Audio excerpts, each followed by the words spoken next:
were in Portland, huh? Yes. How was it? It was good. We were actually at the beach. Oh, okay. There's a beach in Portland? No, we went to the coast. Well, no, but I was just... Like, I thought it was all rocky over there. I didn't think there was, like, a beach. Oh, no, we had, like, a beach. Oh, wow. How cold was the water? Like... By the way, that healthcare number, that's a plug number 2. Yeah. 15%. We're working that down. But that's But what we have don't right. know, though, either. We don't. Right? We don't. It's one of those turbulent years It with is. all the... It is. Yeah. ACDA got Oh, canceled. yeah. Yeah, so all the... it's costing everybody more. Yeah, that's why I was kind of curious about where that number came from. But yeah, I figured that's it was... what we got from our broker. Okay. No, that's fair. We'll get you data. Okay, no, I appreciate it. Thank you. Yes. I was camping. I'm so sorry. Don't worry about it. Did you get in? Do you need a password? I still need a password, yeah. Should I... I don't need it because I still take my notes over here. I wrote everything down. Do you want me to try to... I'll just do, like... Why don't I go in and give me a second and I'll reset it? Okay. And do, just temporarily, welcome one with a... that's- Well, I have to go reset it real quick. And then you can go in and change it. Okay. And then you'll have password. Welcome one all With, capital W. Capital W. Thank you. For some reason, it's not coming up on mine. San Jose, just a couple days. Yeah. Just a couple days. Just a concrete jump. It is. I used to live in California. I remember going out there all the time. Right. Yeah. The food is great. That's the thing about that place. It's a good time. But yeah, I need to take a vacation. I'm actually thinking about going to Peru, Colombia, and Chile.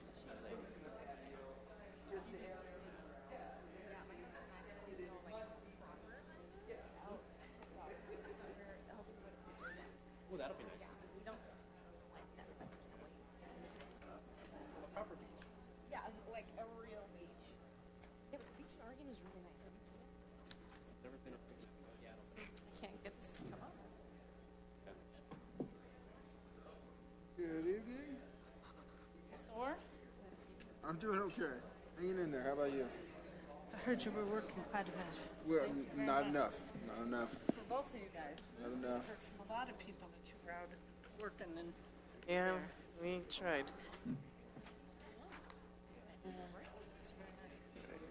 Looks good on you. Thank you. I know I never wear it. I'm always shy. I always wear dark colors, you know? It looks good on you. Yeah, thanks. So I understand that you two got up in the storm of rolling your sleeves up and getting stuff done. There's never enough. I feel bad about that. About the whole thing. Good evening, everyone. I would like to welcome you all and call to order this regular council meeting on Monday, August 6, 2018. I invite you all to stand if you are able for the invocation by Councilmember Barentine, followed by the Pledge of Allegiance. O Lord, help us to see beyond the narrow limits of our words and deeds, so that we may fully do your will. Grant us the patience to listen, the ability to deliberate, and the wisdom to make decisions that are fair and pleasing in your sight. Help us to remember our goal. It is not to control, but to serve the people. In Christ's name we ask it, amen. I would ask for just one moment of silence for the people for the loss of life in the flood, and for the loss of property, and everybody in our community that has been affected by this. Just one moment, please.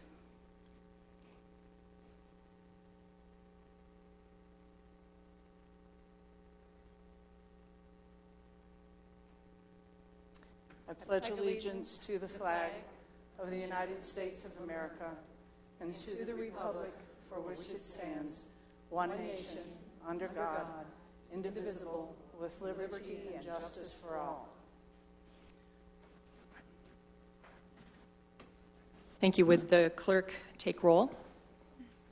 Yes, ma'am. Member, this is the old one. Member Barentine. Present. Member Cuesta. Present.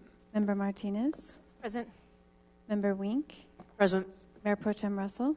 Present. Mayor Olson. Present. All 7 present. Thank you.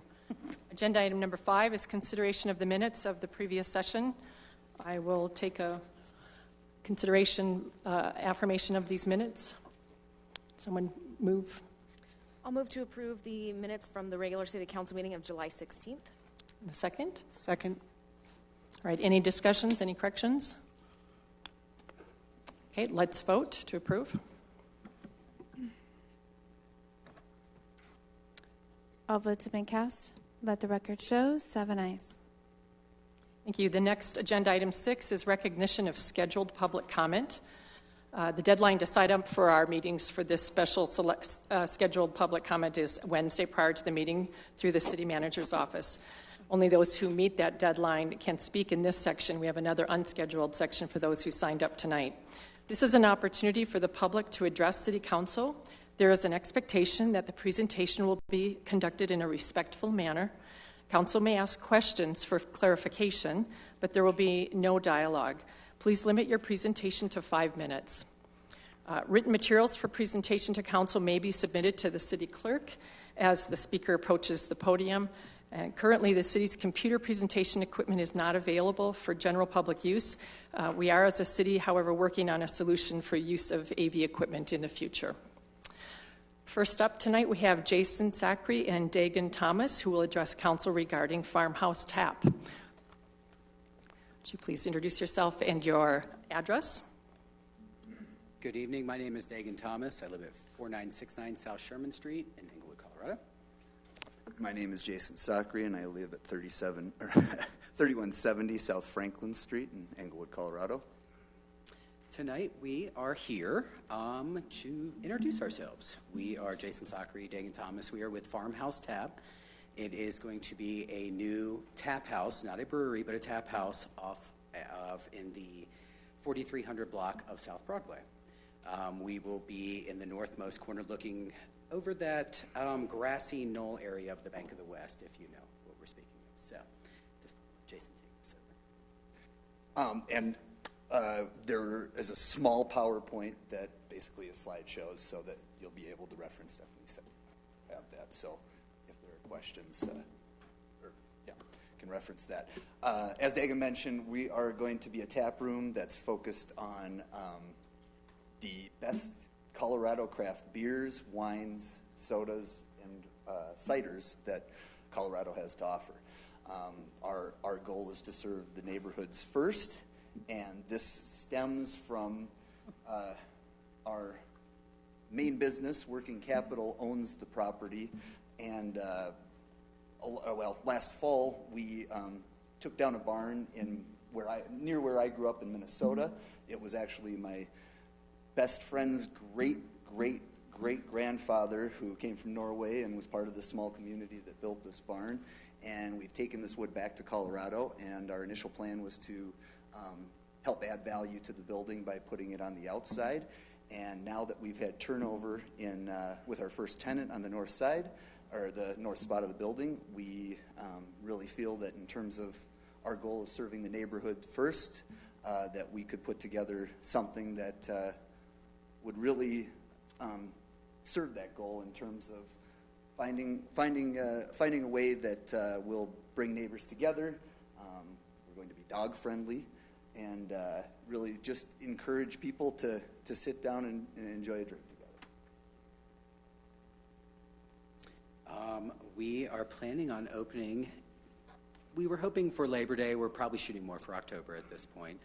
On the north end, there were a grove of trees that were the Bank of the West. They were so kind to give us permission to take them down, and we have been working with a local artist here in Denver. He goes by the artist name of Rum Tum. His name is John Hastings, and we are going to do an entire mural on the side of that building, as well as cut 3 glass garage doors into it. So the entire landscape of that building and that area is going to change quite a bit, so that we can make it more of a neighborhood friendly, more of a walkable place. On the back, we are planning on putting on the front seating for 20, and then on the back patio, which we will hope to claim the largest patio space in Englewood at the time. So, and I hope you guys can see the mural because we uploaded it. So just a little something that we can do. He's going to do a lot more detail, but he should be starting any day now. He's actually just getting his lift and the metal to kind of make it more of a solid state for him to paint on. So, and for the record, it was recommended that we were supposed to mention that this mural is a much more artistic representation of what we're doing and doesn't resemble anything headed west. And with that, we just want to extend the invitation to everyone here that when we are open, we will do our best to get the word out, and certainly welcome anyone who thinks that they would enjoy a good beverage from Colorado. So thanks for the time. Thank you. Stay sold for a second. Anybody have questions for these two business owners? Oh, Councilmember Barentine. Could you please explain the difference between a tap house and the difference? I mean, you said it's not a brewery.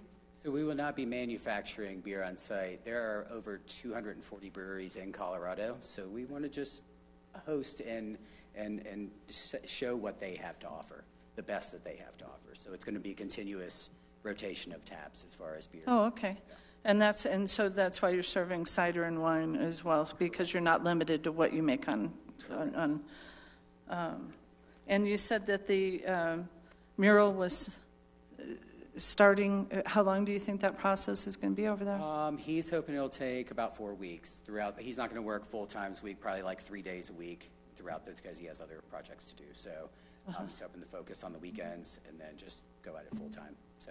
And then just one memory question for me. Didn't you both serve on the Englewood school board? We did. That's how we met and became business partners. And this is what it drove you to? No, I'm kidding. No, but both of you served. Both of you served, right? But both of you served on that board. Okay. Well, I'm glad your partnership is going. Congratulations. Thank you.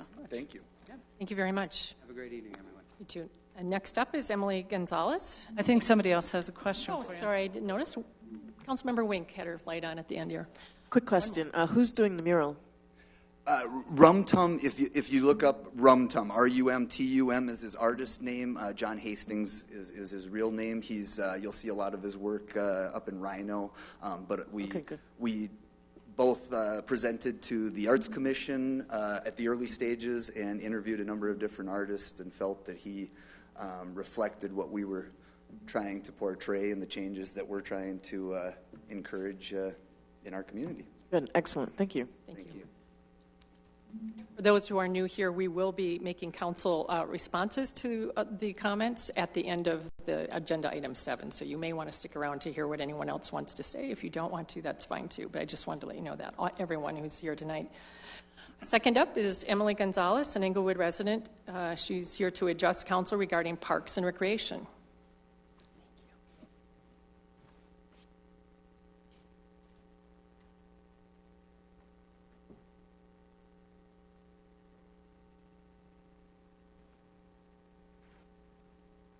Good evening. All right, first I wanted to thank you for your time tonight. I know there Emily, can you state your name and your address? Sorry, I didn't remind you of that. I'm Emily Gonzales. I live at 2115 East Dartmouth Circle in Englewood. I was here last week with my neighbor Jess, or not last week, last meeting, and I wanted to thank you for hearing us speak then.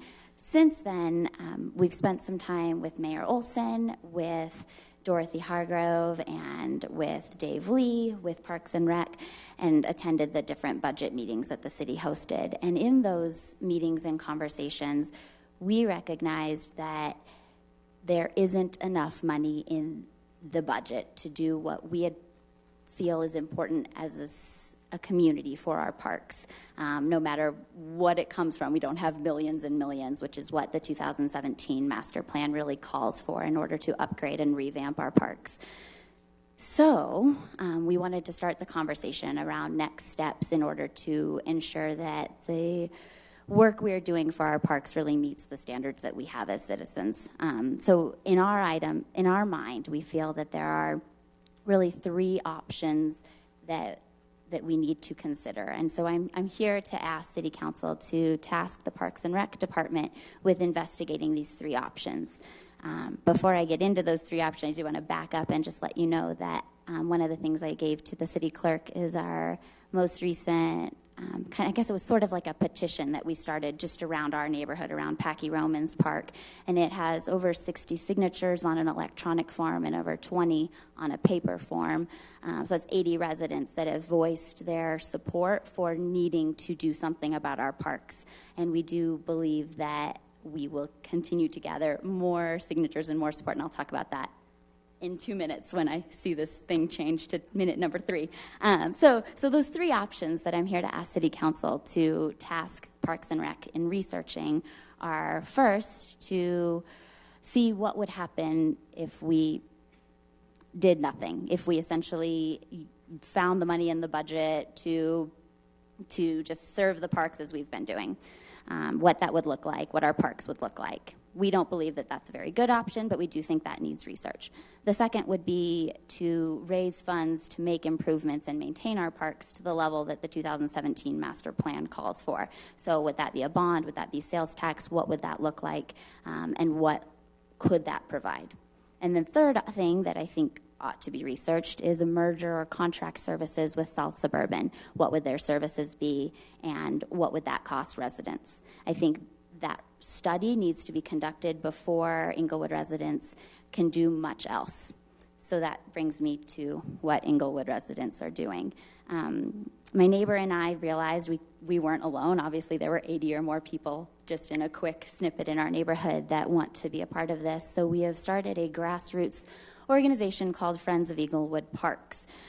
This is essentially just a grassroots organization created to support City Council and our community and the Parks and Rec Department in whichever option we can pursue that will bring our parks to the level that we think they ought to be.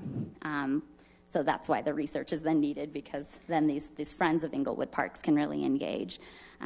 We have a kickoff meeting on Saturday, September 15th at 10 a.m.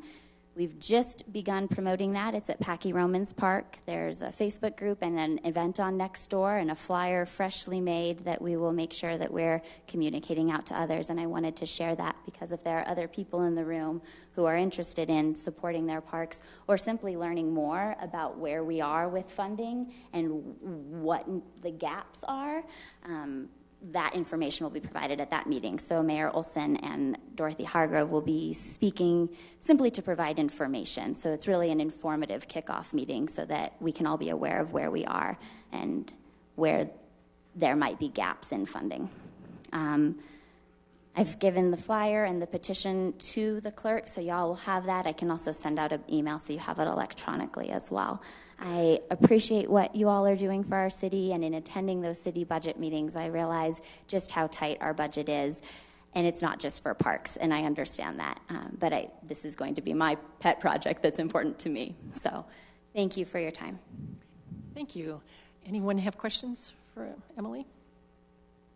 No questions tonight. Thank you. Thank you. Next up is Mr. James Jordan, and I didn't see him come in tonight. I don't believe he's here. All right. Next up is Kathleen Bailey, Englewood resident, and she did not give us any topic that she will address us on. Kathleen Bailey, 4686 South Jason. Prioritizing health and safety has a monetary cost associated with it. Englewood espouses concern for health and safety while choosing to avoid those associated costs with tragic consequences. Safe infrastructure is critical for the health and safety of Englewood citizens, but safe infrastructure comes with significant costs that our city managers, utility directors, public works directors, and our governing city councils also avoid, with tragic consequences. I was seen 2 weeks ago when stormwater collected en masse on Broadway and other streets due entirely to woefully inadequate sewer drainage infrastructure that our Englewood authorities have known since 1999 was inadequate to handle even a 2 to 5 year rainfall event, let alone a 5 to 100 year rainfall event. With no place to adequately drain, the massive collected water rushed off Broadway in torrents, tearing across yards, through homes, leaving behind unlivable destruction and heartbreakingly taking a young woman's life in its path. It's charged through and onto a coma, and from a coma onto streets just a few blocks from my home. On page 4 of City Manager Keck's 5-page July 24th storm response letter, Keck identifies Englewood's previous infrastructure studies. A 1999 study identified and analyzed various alternatives and made recommendations to alleviate drainage and flood problems for a typical 2 to 5 year rainfall event. These improvements were broken down into 5 priority levels. It appears that little to none of those improvements have been implemented since that time, unquote. I will again repeat Keck's last sentence. It appears that little to none of those improvements have been made since that time. So from 1999 through to today, our city managers, utility directors, public works directors, and our governing city council were fully aware that Englewood's drainage infrastructure was not even adequate for a 2 to 5 year rainfall event, let alone a 50-year rainfall event, and have done absolutely nothing to fix it. The 2010 Denver Regional Hazard Mitigation Plan identifies the frequency, severity, and significance of flooding in Englewood. On page 99 of that plan, frequency was identified as high, occurrence rate of more than once every 10 years. Severity was identified as serious, including injury and severe property damage. Significance was identified as high, widespread potential impact, medium to high frequency, serious, extensive, or catastrophic severity. With infrastructure not even capable of handling a 2 to 5 year rainfall event, our major streets and roads became the point of collection from which the tragic flooding occurred. The 1999 study focused on installing additional or enlarged pipes, additional inlets, and construction of detention basins. This dangerous, inadequate infrastructure remains an immediate threat that requires emergency replacement beginning on Broadway. No further citizen money should be expended on optional Englewood projects, including the biogas project. All funds need to be immediately directed for the emergency replacement of Englewood's dangerous, woefully inadequate sewer drainage infrastructure before next monsoon season. You Englewood authorities know exactly what needs to be done, and you need to get on it immediately. Keck wants to do yet another study to determine if protection from a 100-year rainfall is possible, unquote. And he wants to educate our residents because, quote, many of the conditions that led to the clogged drains were due to the fact that homeowners have not been diligent in keeping their alleys clean and clear of trash and debris, unquote. Blaming citizens and doing another study is certainly cheaper than actually fixing our drainage infrastructure. Thank you. Are there any questions from council? All right, thank you. Next up is Rich Cronenberger, Board President of Integrated Family Community Services, will address council regarding the services that they provide. And I believe also with you is someone else too? Are you both speaking together or just? Yeah. We're both together. Yes. Okay, she'll reset the time. Can you state your name and your address? Thank you. Good evening, Mayor Olson and City Council members. I'm Rick Cronenberger. I live at 5796 South Lakeview Street in Littleton, Colorado. And this is. And I am Allison Taggart, and I live at 13588 West Virginia Drive in Lakewood. Yes, I am the president of Integrated Family Community Services, or Integrated Family Community Services, and Allison is our program director. Our executive director, Sandra Blythe Perry, who many of you may know, it would be here if she weren't on vacation. IFCS is the oldest and largest nonprofit organization in the South Metro area that works diligently to prevent residents from becoming homeless. We were created in 1964 as a food and clothing bank. We were initially called Interfaith Task Force, then Interfaith Community Services, and now we're Integrated Community Services.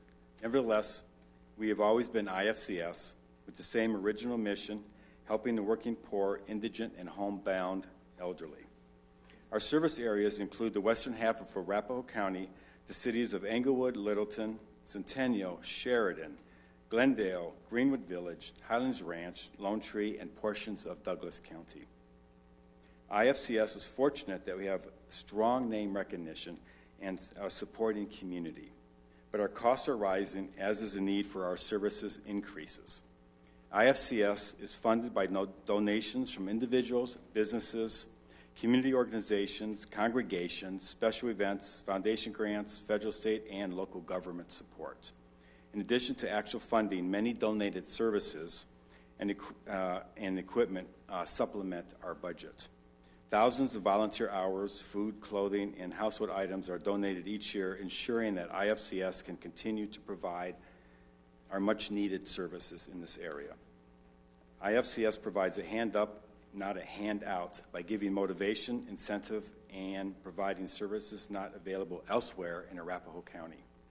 While we are best known as a food and clothing bank, perhaps our most critical programmatic services include rental, mortgage utility assistance, transitional housing programs, assistance to victims of crime, case management help, and referrals to other agencies and nonprofits.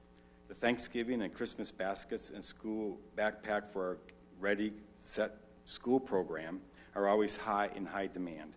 While we are very successful with getting food and clothing donations, distributing these items to families, other critical programs require lots of professional staff time. As you are aware, even though the economy is very strong, homelessness is on the rise and is becoming more of a local issue. The growing silent crisis is that of the working poor. Many of these folks have 2 or 3 jobs, living from paycheck to paycheck, never knowing when they might be evicted from their home. As you can imagine, this is a very fearful situation to be in, and people do everything they can to keep their home, willing to forego food, medicine, and utilities. Allison is now going to share a case study from Englewood for you. Hello, thank you. I wanted to share a story about Wendy, who contacted IFCS through email. In her email, she pleaded for someone to hear her story, for someone to give her a chance when everyone else had turned her away or had said no. She and her 2 boys were facing eviction, and they needed help now. Wendy was finally bringing all of the pieces together. After having lost her job, she secured new full-time employment and was paid a wage of $17.35 an hour. After having lived in a motel for 3 months with her children, she had found an opening for affordable housing in Englewood. After having lost hope, she was bringing the pieces together. Unfortunately, Wendy's poor credit score had really put her down. She had to provide additional security deposits on top of all of the traditional fees to secure this affordable housing unit. Wendy was expected to pay over $1,800 for the 8 days remaining in June, and then another $1,177 that following week for all of July. With a total bill of over $3,000, Wendy paid when she could, but she could not cover it all.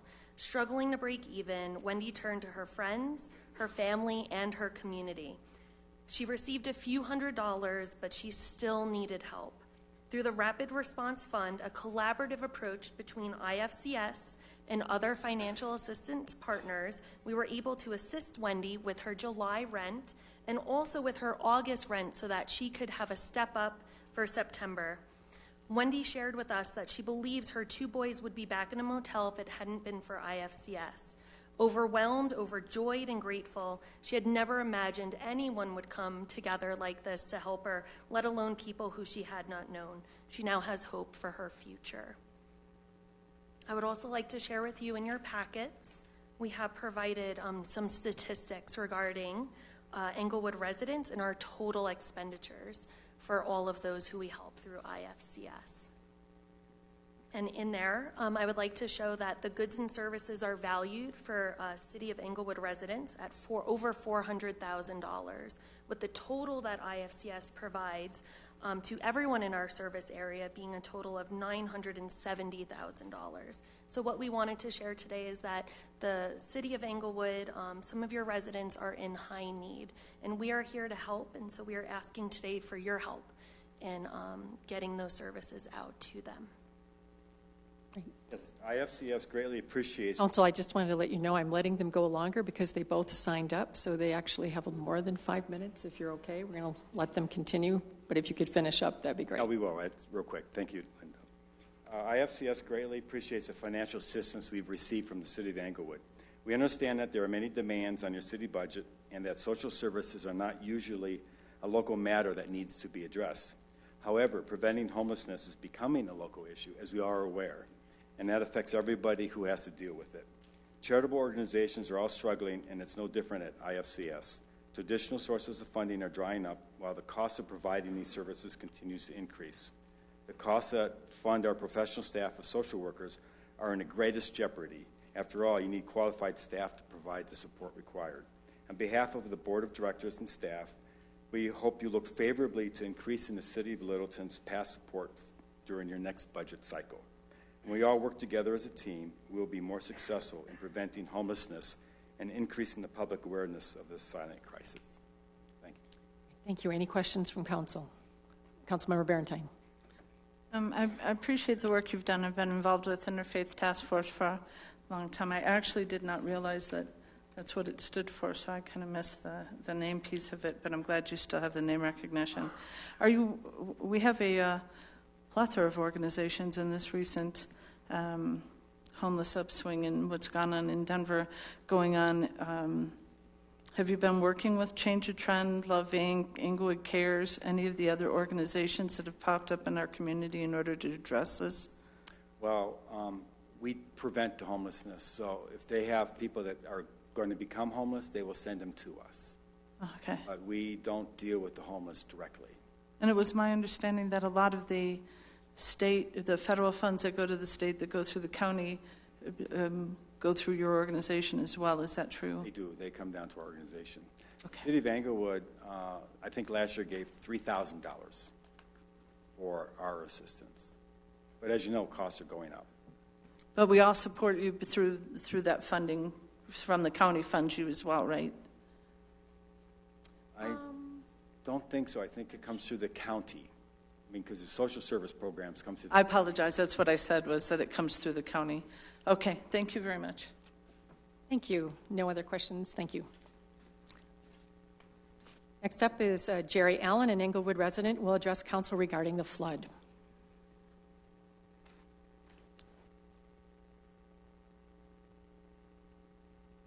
State your name and address. I'm Jerry Allen. I live at 4951 South Clarkson Street. Mayor Olson, excuse me, Mayor Pro Tem Russell, Council Members Sierra, Martinez, Wink, Barentine, and Cuesta.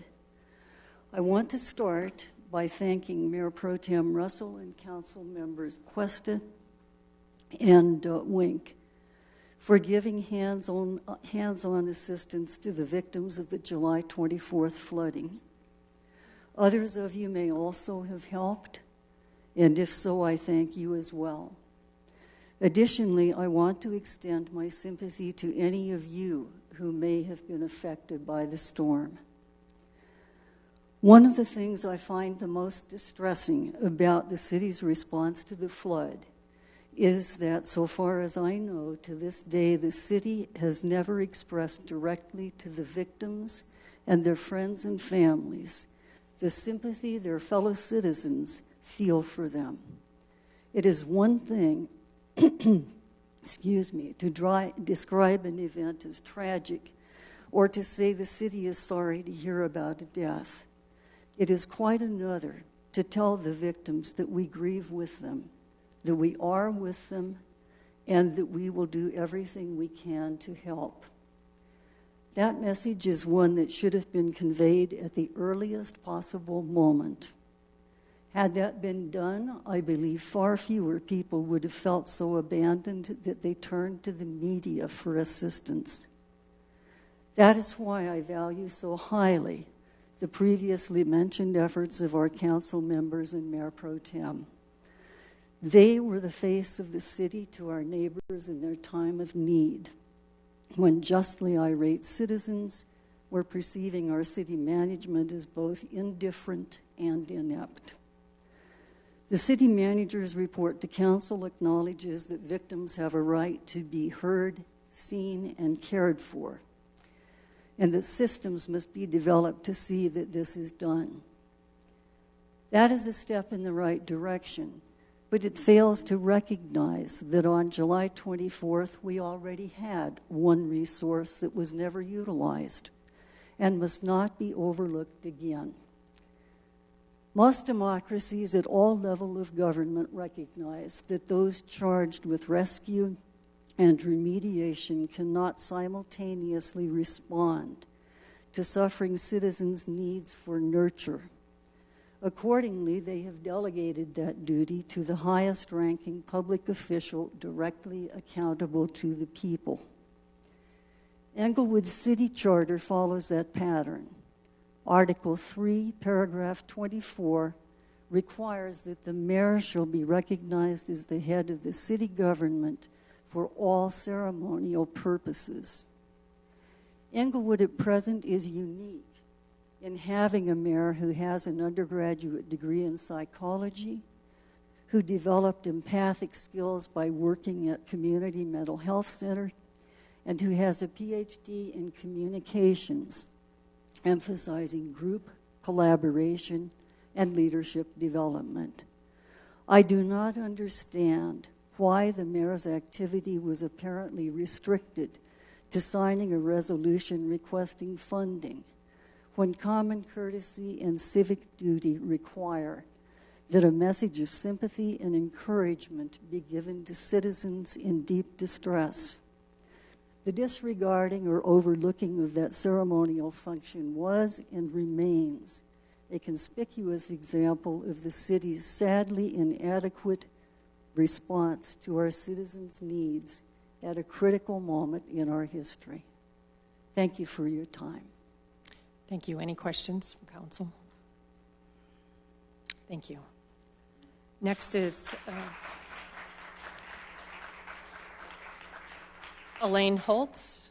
I believe she's not here tonight. Next up is Vicki Hoffman, an Englewood resident, who will address council regarding flooding and long-term city response. Ms. Hoffman, if you would state your name and your address when you get to the podium.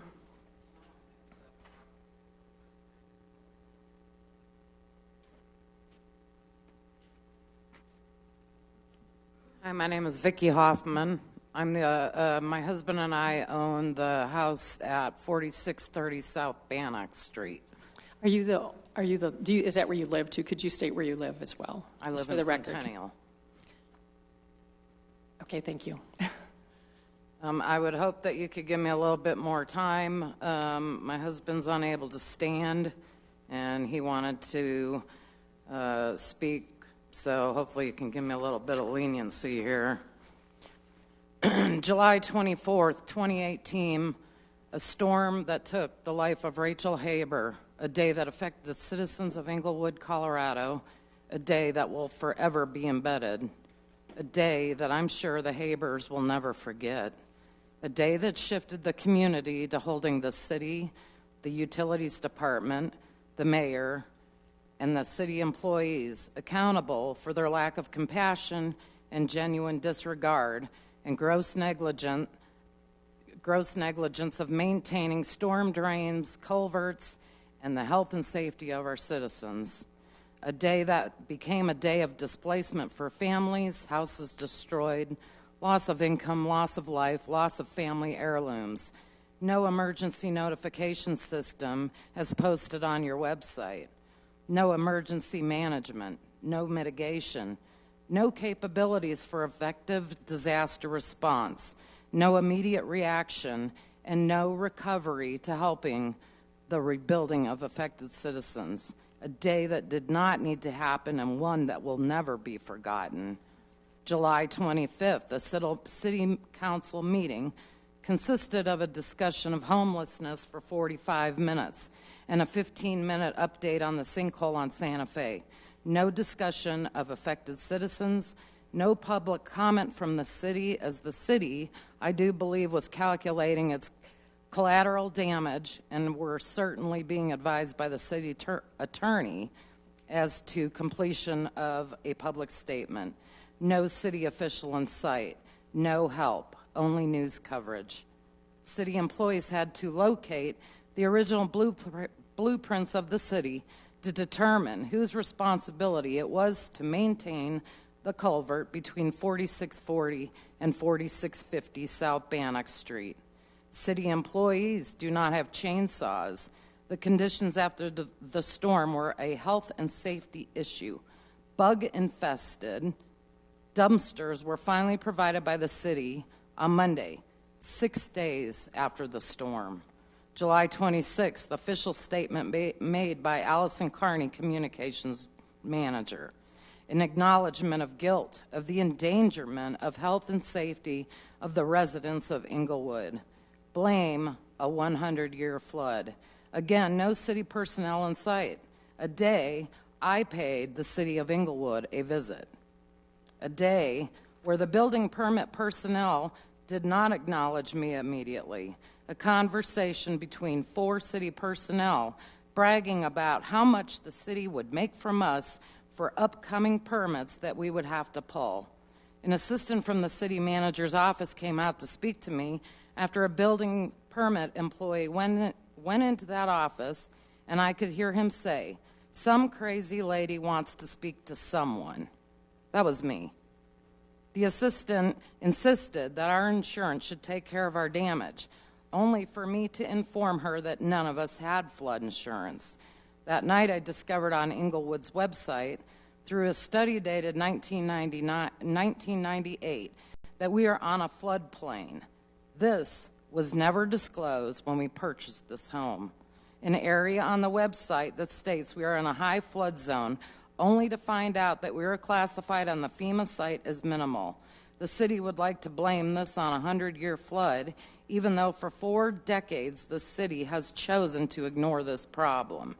Municipalities are liable for damage caused by, quote, reason of the insufficiency or want of repair by failing to take remedial action to maintain it, end quote. The following should be addressed immediately. Citizens affected to be compensated for their losses, along with punitive damages, so that the city and public works will be punished for the failure of maintaining infrastructure without us having to file lawsuits. Storm assistance grant of $1,000 is no compensation for the losses we incurred that day, nor the loss of a life. Emergency and disaster response team to be effective in situations. Emergency reverse 911 calls about fires, floods, storms, etc. to be put in place. Drain line from Acoma Street to the alley between Acoma and Bannock to be inspected with a camera as soon as possible and cleared of a clogged line leading to the alley drain. No gravel added anymore to alleys. This clogs up the drain system that already has been grossly neglected and impacts the quality of water that ends up in streets, yards, and storm drains. Official certification that drinking water and sewers have not been breached and provided to affected areas. Chainsaws to be purchased immediately to cut down trees and brush that impede the top of the culverts and any other areas in the city. Ms. Hoffman, how much more time would you think that you might need? I have about a half a page more. Okay, thank you. All charges of building permits to be free and include a longer time frame, as some of us are trying to even still mitigate our houses. Studies have already been done along with heated warnings. It is time for implementation to happen. No more redevelopment until infrastructure is replaced. Stormwater drainage currently has we'll just round it up, $1.1 million, and only $81,000 have been used, leaving an ending balance for 2018 of $1.2 million. Sewer and water will have an approximately $22 million end-of-year balance. Affected citizens should receive credit on upcoming water and sewer bills. Study in 1980 is just now being remediated. Act on prior findings now. Immediate accountability that this was not a 100-year flood. Floodplain to be immediately disclosed to owners and renters in the floodplain, and the city to notify FEMA with update to reflect this change. All citizens to be officially notified that they live in a high flood area and cannot be denied flood insurance. Urban drainage and flood control district to be advised of the municipality's liability as it failed to exercise ordinary care in the maintenance and repair of drainage improvements. Drainage is supposed to prevent deterioration or obstruction failure. Ineffective leadership and communication to the response of the crisis. The mayor of Englewood should be available to all citizens and personnel during a crisis and emergency. They should be required to be here even if away on business, personal time, etc. All non-essential city employees should be required to volunteer where is needed. Could you finish up in the next 15 seconds, please? I sure will. I would like to review the concrete utility issues at the next meeting. And I would like to say thank you to the people that, you know who you are, who I've had discussions with. But the gist of the matter is the help, the little bit of help that we've received has come way too late. Thank you. Thank you. There may be, Ms. Hoffman, there are some questions for you. Be willing to entertain. And Councilmember Barentine? Yeah, I'm sorry to call you up again, but I would respectfully request if you have a list of the things, if you could provide them. I tried to write as you were talking. I know you were trying to get through your time limit to be respectful of everybody, but I don't think I caught even half of what you said. If you could provide us with a copy of those lists of those. Sure, how would you like me to do that? You have a copier? I do. Great. If you want, you can. I would be more than happy to come to your house. But if you want to go ahead and make sure that everybody has this, if you can give it to the city clerk, that way we can make sure that it's as public as possible, so that everybody has that information that you provided. Okay. But if there's any other way you want to get it to me, I'll be more than happy to get it. Whatever is the most effective way, I'll leave it here tonight. I'd like as many people as possible to have the list of things so that we can kind of have a conversation on all right, of them. because the citizens are tired of conversations and studies. Mm-hmm. Thank you. We're tired of the money that is being wasted.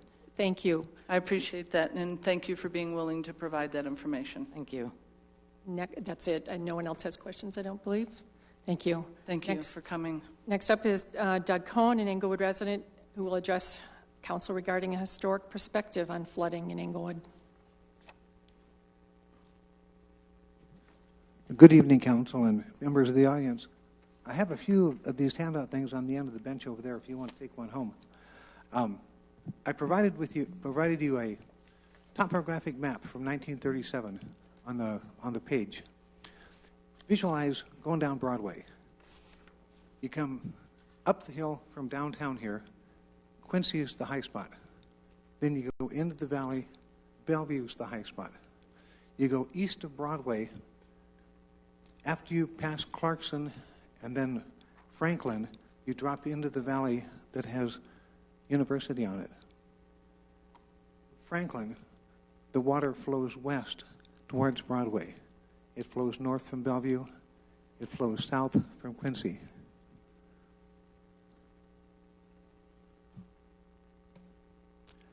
In the picture you have from 1937, the little square in the middle of the picture is quarter section number 10.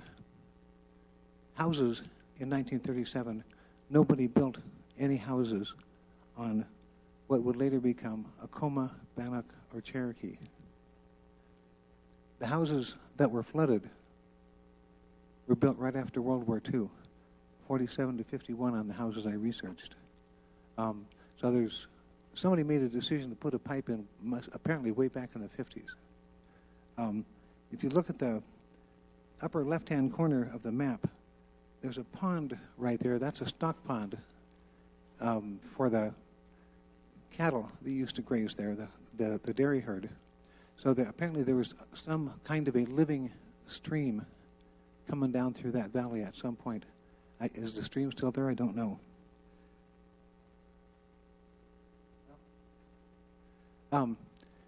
It is a tragedy, seriously, that Rachel drowned in the basement.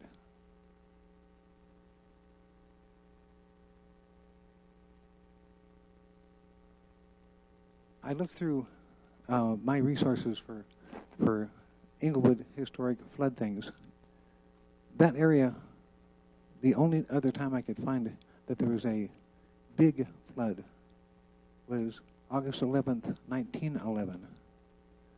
There was the farm in the valley, their gazebo, and a whole bunch of the neighbors were having a party, and the flood came down and washed away the gazebo and part of the farmhouse. 2 and the neighbors got together and fixed the damage. In 1913, there was a flood on Little Dry Creek. That's a little creek down by the surplus store. I'm looking for the lady's name here.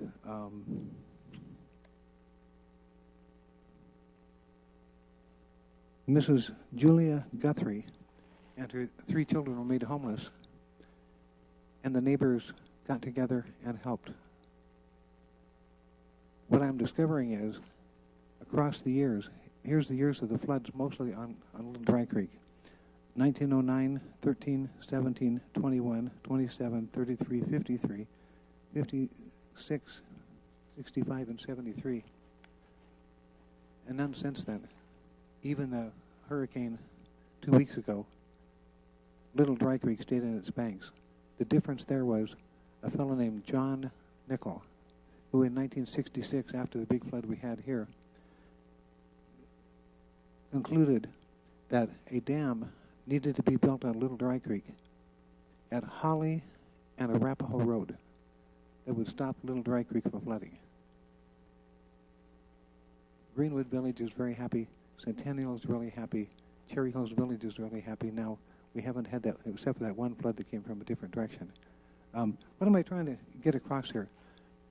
As I looked through the historic floods, I was impressed with the spirit of the people, the neighbors, the friends who helped the people dig out the mud out of their basements and helped with the clothes and took care of things. And I found that to be a real inspiration, and I wasn't even looking for that. So I guess I want to say thank you to you all who have been helping your neighbors. And thank you to the guys who put up the GoFundMe sites. That's the kind of stuff we do here. That's our legacy. And I want to say thank you to you all in the audience who have done that. In 10 seconds, on August 28th, the Englewood Speedway is going to have a revival car show. I've got some of those flyers too. Thank you. Thank you, Mr. Cohn. Any comments or questions? No questions. All right, thank you. Agenda item 7 is recognition of unscheduled public comments. Speakers must sign up, and I have the list here. This is an opportunity for the public to address City Council. There is an expectation that the presentation will be conducted in a respectful manner. Council may ask questions for clarification, but there will not be any dialogue. Please limit your presentation to 3 minutes.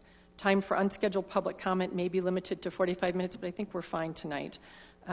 Written materials for presentation to council may be submitted to the city clerk as a speaker approaches the podium. Currently, the city's computer presentation equipment is not available for general use, but we are working on a solution for that in the future.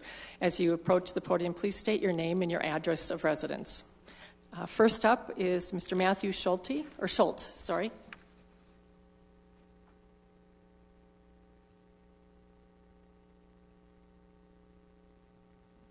Hello, Matthew Schultz, 4650 South Bannock Street. I'm here to also speak about the flood. I moved to Englewood in 2013 with my spouse. We were both home the night of the storm. In our alley, we have a storm drain that has a history of failing. Previous owners had built a concrete culvert that runs between the alley and the street for when the drain fails. The fact that previous owners had to build this culvert on our property indicates that the drain in the alley is insufficient. On July 24th, the city drain failed again. The water was waist deep in our alley and our garage. Water rose higher than our raised patio, filled our basement window wells. The water in our basement was only ankle deep, but it still destroyed our carpeting and baseboards. If our windows had broken, the damage would have been much worse. The failure of the city's storm drains caused much more damage to our neighbors. On Acoma Street, a 32-year-old woman lost her life. The neighbors on either side of our house had water from floor to ceiling and in their basements. While this storm was severe, our city infrastructure compounded the impact of the storm. Drainage is inadequate, and historically, the city has shown little interest in fixing the issues. Even maintaining the current system has been neglected. In the nearly 6 years that I've lived at that house, I've seen our drain cleaned once. While researching floods, I discovered a great history of floods in Englewood, as we just heard. The storm drains need to be improved. One issue is that our alleyways are dirt, making the drains useless. They fill with sand and mud. Additionally, Englewood not using a single-source trash company means that trash is dumped in many different types of trash cans, and as a result, trash accumulates in the alleys and the drains, rendering them ineffective. This council can come together and take action to fix our city drains. Just because past councils have failed to take action doesn't mean you need to repeat that failure too. In the coming weeks, you'll be working on your annual city budget, and I would hope that you would agree that our city needs more revenue and we need to allocate funds to ensure the city is livable. Even if it means raising taxes, I believe citizens would approve such measures. Our damage was minor compared to our neighbors, yet we still incurred roughly $20,000 in damages. This number is higher for our neighbors, and for those that lost their lives, there's no cost associated with that. We need your help, City Council. This issue is fixable. You can prevent further loss of life and property if you take some action. Thank you. Council, do you have any questions? Seeing none, thank you. Next up is Mr. Mike Minnick.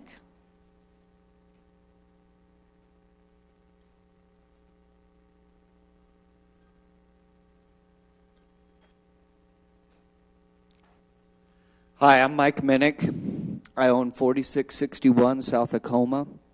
I live in Denver. I've owned the property there on Acoma for over 20 years. It's flooded every year.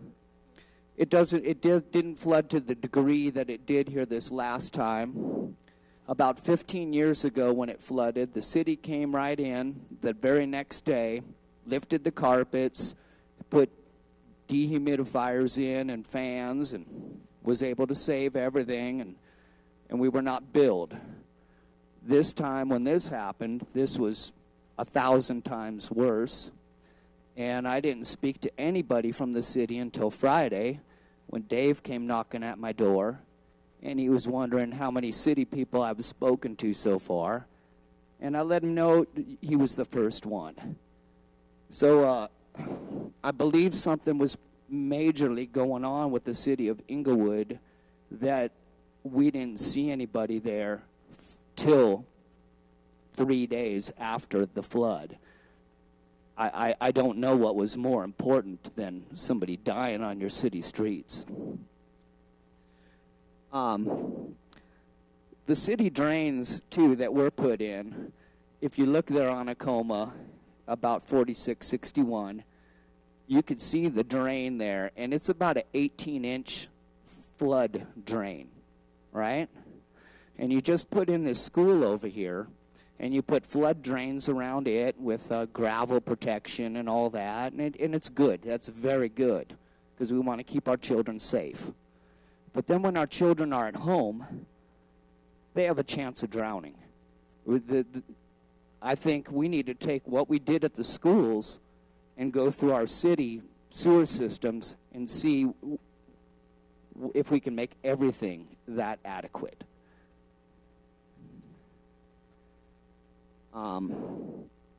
I know this wasn't brought up, but in 1989, there were 2 elderly people that passed away on Acoma, directly across from my property, because of flooding. Now, Doug Cohn, he brought up the fact about the rivers tributary running through there. If you guys were there during that flood and you felt the water, how cold it was icy cold. I believe that those rivers that have been diverted down through our sewer system were coming up through the sewer system and then not allowing the rainwater to get down and be taken away. And this woman across the way, 32-year-old girl, to come and help out, I believe she wouldn't have passed had, I don't know, maybe it hadn't been freezing waters. I don't know if that's true or not. I was just something I'm putting in my head. One last thing. You're allowing me, though, allowing us and all to get permits and rebuild our basements and everything. And then yet, without the city streets being taken care of, you're going to allow us to get our places rebuilt, get new renters in there, and then take the chance of this happening again? Yeah, I believe you guys have the opportunity to make it right. Thank you. Can you wait to see if, is there any question from council? No questions. Next up is Aaron Reed. Here to talk about flood preparedness.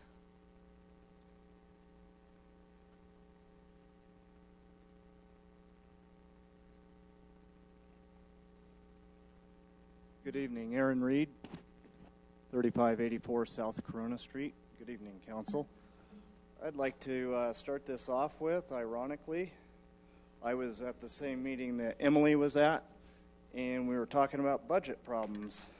And I sent this photo in via email to the city, and I did receive a confirmatory email that you've received it. Has it been passed on to Council? I'm not sure. It was the July 18th budget meeting, and her is for parks, and with parks we can control flooding, as we know with what we've seen on the TV lately with those commercials. Well, we need to do that here locally as well, except we probably need to start with somebody that might have some official capacity to draw the troops together. Funding for an emergency manager was second to last, minus water resources manager, ironically, on the budget thing. It's not how I voted, but I was with a group of, there was 6 in their group and 5 in ours. So I voted with the herd, and that's how it came out, except I thought that should be number 2 in the city manager's office. And I have the photo here if you don't have it. Obviously, I have duplicates. Interesting. We are to be diligent of our own flood planning. I've been through this before at my house. The year was 2013. I think I need not say more. I did every measure possible, and I also had redone my gutter pipes because the people that put the roof on said you only need 1 gutter pipe. They obviously failed second grade math, never mind engineering. So, but that's my responsibility. All right, that's fine. However, there were several trees down to and fro, up and down just my street. Former city council member Steve Yates had trees crash down all over in his yard, ripping out his power line in his house. I lent them my ladder so they could get that fixed.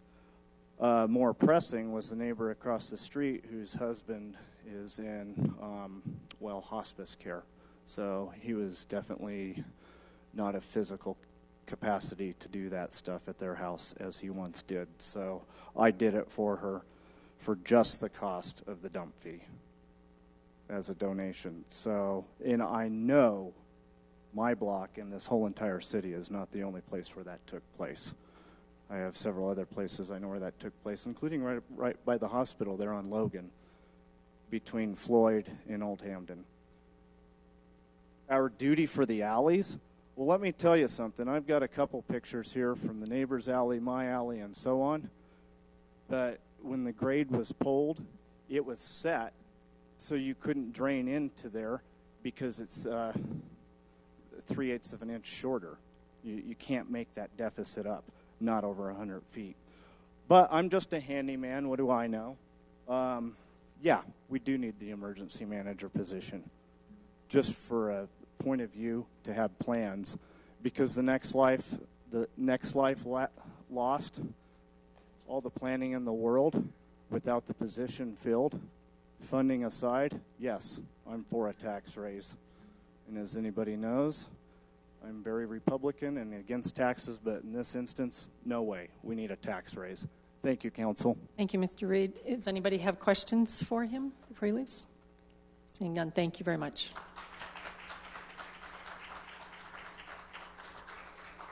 Next up is Maureen White, here to speak about recall.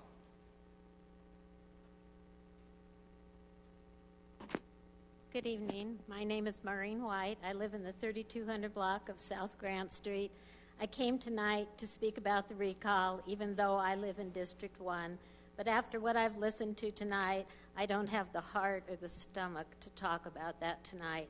I want to thank the City Council members who stepped up and helped these people. I want to thank Vicki Hoffman and all the others who spoke, and I am disgusted by the treatment you received from our city employees.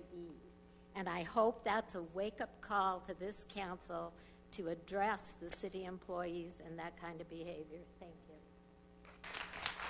Thank you.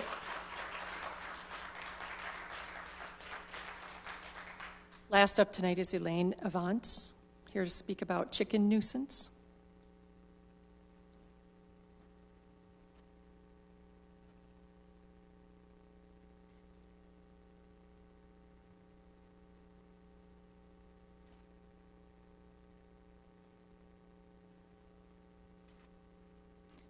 State your name and your address. Thank you. Name's Elaine Avance. I live at 3565 South Corona Street, Englewood, obviously. I think the microphone might need to be a little bit closer to your mouth. I'm not sure if I can hear. Is that better? Okay, well, this is kind of trivial in some respects regarding all the stuff that's been going on this evening about the floods. And my sympathies are there because I lived through it too.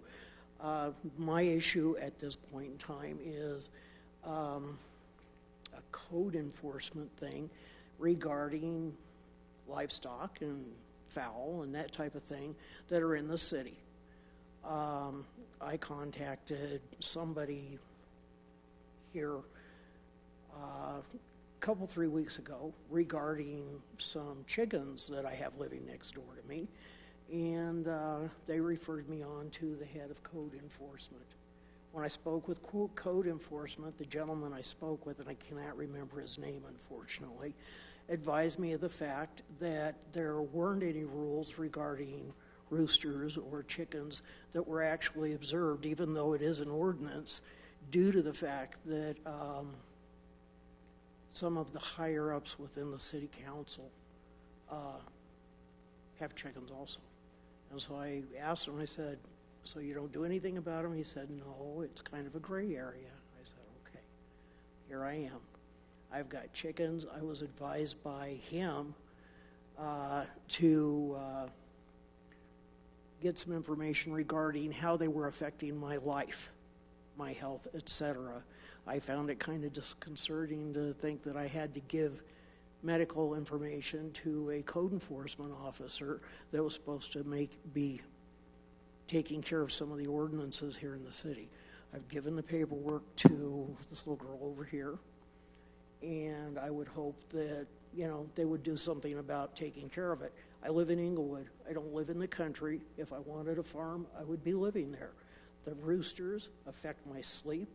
I am having horrendous issues with asthma and other things, and I would really like to see the chickens removed. That's simple. Thank you. You have one question, Mayor Pro Tem Russell? Did you say you don't remember, you spoke with a code enforcement officer, or? Yes, I did, and I cannot remember his name. I wish I could. I spoke with a lady Initially, I spoke with a lady, I can't even remember the department, and she referred me on to code enforcement. And I was advised by him that they just kind of turned a blind eye to chickens in the city. Okay, thank you. Thank you. Thank you. That ends our unscheduled public comment. Now is the time for council response to public comment. I would like to start first with an apology that I owned the communication piece for myself as mayor of not having made a statement. I went through the communication department with that, and I should have been much more active with that. There were a couple statements made. I'm sure it's not to the level that it should have been, so I really appreciate the feedback from Carrie, what is her last name? Yes, that suggested, and I appreciate that. My apologies. It was not, I spent too much time working on getting volunteers and churches engaged, and it was an oversight that was not, it's not something I'm proud of. So I appreciate the feedback and take it very seriously. I'm going to leave it at that because I know that a number of council members want to speak. So anybody else who wants to give comment tonight? Councilmember Berentine? I greatly appreciate all of you guys coming out, and I really think that council should put this as an agenda to go ahead and make sure that we get all of the information as soon as possible from everybody on what your ideas, where we can go from here as soon as possible so that we can formulate what we can do immediately, what we can't. I know that there were some permit issues, but I also heard that there were some occupancy issues about people and when they can get their work done. So it's a pretty complex, and I would like as soon as possible, hopefully council will agree to put this on the agenda to have some kind of meeting with the community and the city and us as soon as possible to kind of get all of this information together and the suggestions on how we can move forward as quickly as possible and what we can do to affect this short-term and long-term all the way through what's kind of going on. I greatly appreciate that you all came tonight, and we need to move forward with this. I appreciate everybody that came and spoke. I certainly have done the parks issue before. I'm glad that the Friends of Englewood Parks have formulated. I think that's necessary. I was very active in doing the Save Englewood Parks when we were trying to save Depot Park before the council got rid of it at that time. And I think a group like that is really necessary in our community to kind of focus some of those issues. And as to the code enforcement, it doesn't matter whether it's children or car horns or chickens. It doesn't matter. We have noise ordinances, and I am really concerned anytime any staff person in the city would disparage that anybody has ever asked them to turn a blind eye to enforcing the law. We need to enforce the law. So it doesn't matter what's making the noise. We have noise ordinances. So we already have laws that need to be followed, and we think code enforcement should do that. And I think council will be taking that up pretty soon as well. This isn't an isolated incident, but I am discouraged that anybody in the community would be told that that's a culture that we're encouraging here. And that's all that I have right now. Thank you, Member Berentine. Mayor Pro Tem Russell. I just want to thank everyone for coming out tonight, and I apologize on behalf of the city also. And I was able to visit a few homes and saw the devastation, and I know that you're hurting, and I know what you feel. And I'm very sorry, but I thank you for coming. And the truth is, sometimes council members don't know what is going on unless you call them. And the reason, I mean, I knew that there was flooding, but not to the extent that it happened until someone called me. And actually, somebody called me from 2 different neighborhoods. And when I went out, really, that's our job. Our job is to help you in any way that we can, and to represent you as council members. And so I do thank you for coming out. And I do agree. Some of the things that were shared tonight in the flooding, I did have questions about, and I will have comments at the end of the meeting also when we talk about the storm reports.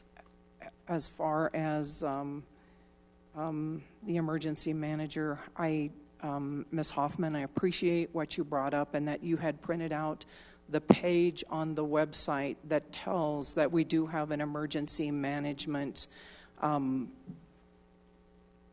plan in the city. And I don't know why we didn't know about that emergency plan that's on the website and that we didn't follow protocol there also.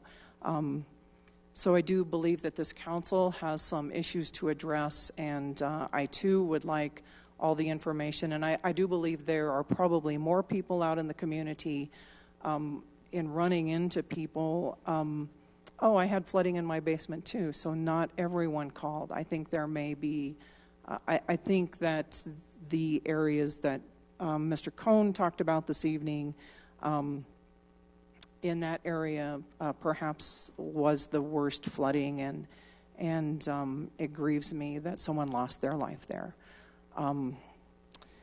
And so the rest of you, thank you to Jason, Sakry, and Dagan Thomas for coming out, and also the code enforcement issue. I actually agree with Councilmember Barentine. It is very discouraging when someone creates division that hurts the citizens of this city. And so I think that's another thing that this council needs to deal with. So I greatly appreciate everyone who spoke tonight. Each of you added a piece that will help us, but also would you please contact us with more information, whether you email us or give it to the city clerk who can distribute it to us. Thank you. Councilmember Martinez. Thank you for everyone who came tonight. I know many of us are negatively impacted seriously by what's been going on, and I appreciate you all being here to take the time out of your busy and stressful schedules about what you're dealing with at home to come down here tonight and share this with us. I live in that area that was impacted as well, and it's really heartbreaking what's been going on, and I know that we can do better with communication and cleanup, and I'm really glad we are talking about emergency manager position again later tonight. I've been adamant about we need a dedicated emergency manager position since for months that council has been talking about it, and so this storm has brought up that we do need to bring it up and talk about it seriously again. Again, I think we can do better, and thank you all for dealing with what you're dealing with and helping each other out during this difficult time. Councilmember Sierra. Thank you. Actually, I just want to personally apologize to each of you that spoke tonight. So, Ms. Jerry Allen, is she still here? No, I don't think so. No. Well, I would not change a word from her statement. What she said was dead on, so I really want to apologize to Ms. Allen. I'll try to figure out a way to reach out to her afterwards. Ms. Vicki Hoffman, I apologize as well. The level of respect or disrespect that you received while in these offices, I do not condone, so I apologize for everything that you went through the treatment that you received here, and I apologize that I didn't see you during your time of need last Tuesday and last Wednesday. Or 2 weeks ago, I guess. And I'm sorry, I didn't get your name. I didn't write it down. But Matthew, thank you very much for showing up tonight. Sorry for what you've gone through. I have a lot of the same questions that you have in terms of the drains being cleaned out and what we've done through the city side. And so obviously we want to fix the issue so it doesn't happen again. So I have, I like your ideas that you threw out. I kind of want to explore all of those and just make sure that this is something that doesn't happen again. Mr. Mike Minnick, did I pronounce the last name correct? I appreciate you coming tonight. Thank you very much for your words. Yeah, it's just something that we definitely need to fix, and I apologize for also not being on the block and speaking to you directly. Thank you very much, Councilman Cuesta, for definitely reaching out to the community and being the first to stop by and say, and just make sure that everybody was okay. So I apologize for that. And Mr. Aaron Reed, thank you very much for coming tonight, for your input. Yeah, it's definitely something that we're going to be talking about later on tonight and in the weeks to come. And so, again, just to repeat myself, because it sounds like I'm going to be doing that quite a bit, but obviously we don't want this to happen again. So thank you very much, everybody, for coming out tonight and for those that were affected. Thank you. Member Cuesta. Thank you, Mayor. I would like to respond, and I'm not sure how great of a response it's going to be, but I would still like to address everyone. Going down the line that spoke on the flooding this evening, Ms. Bailey, Ms. Allen, Ms. Hoffman, Mr. Cohen, Mr. Schultz, Mr. Minnick, Mr. Reed, and Ms. White. The city's response could have been better. And everybody's responsible for that, and that goes certainly for me as well. I could have done more, should have done more. I spoke with Mr. Minnick at first on Friday, and that was 2 days too late. So even myself have plenty of responsibility to bear here. I also hear loud and clear that people aren't looking for studies, they're looking for long-term solutions here. Mr. Cohen, in typical fashion, gave the history of the flooding, which has occurred over and over and over again, and it looks like nothing has been done up to this point. I do realize that there's a clear opportunity for council to resolve that. I am still relatively new to council, so I've still got some time in front of me, and I don't think this happens overnight, but something that we can have a long-term solution in place. And not just a response to an emergency, but hopefully a prevention to the emergency, which is, I really think, what we need. I appreciate the point made by Mr. Minnick that would you want to live in that house now, knowing what happened on that block? And I think everybody who would have owned that property, lived in one of those properties, would be very apprehensive about trying to rent that out again or personally residing in one of those properties. That is not lost on me. Again, I feel deeply terrible myself about what has taken place here, and council really needs to focus on this, and that is not lost on me, and we will continue to do so. Thank you. Thank you, Mayor. Thank you, Mr. Cuesta. I wanted to follow up. I wanted to further state, I wanted to apologize and let you know I sincerely do take what Jerry said to heart as an important thing to be thinking about as I'm in this role, new, but have been in this position on council for a very long number of years where there should have been a better response from me. But I also wanted to thank you for coming. I visited, I think, 30 homes on Saturday. I really appreciated those who were able to talk and show me some things. It was very helpful for me. Through that process, I left cards and a note on everyone's door, and since that, people have given them to other neighbors who were not necessarily on our list. So please, if you do know of people that have not heard from us, that you've heard have some flooding, let us know so we can continue to assess what's happening with it. And where to help. Most people don't think, my basement flooded, I'm going to call the city. It's not always the case that it's something that looks like it could be from the infrastructure, so I appreciate any kind of outreach you can do. I also want to ask you to keep holding us accountable because this is going to be a long-term process, and it can get you're going to have to be fixing your own homes and your rental properties in this process in the next several months, and it can get very wearing. However, we need your input as we try and figure out what we can do infrastructure-wise, what kinds of management we need for the emergency processes that we need to be going through. We'll be talking about that tonight as well as in the future as we look at our budget. Again, my sincere concern and care for you in the months ahead. There's still more need for volunteers. There are churches that have been asking to help, so please let us know if there are people that you need to roll up sleeves and help you further. I know that the Englewood citizens do want to be a part of that cleanup. Thank you. Our next item up is agenda number 8, communications, proclamations, and appointments. We have none tonight, but agenda number 9, consent agenda items. I would entertain a motion for those. If you would read them off, that would be great. Okay.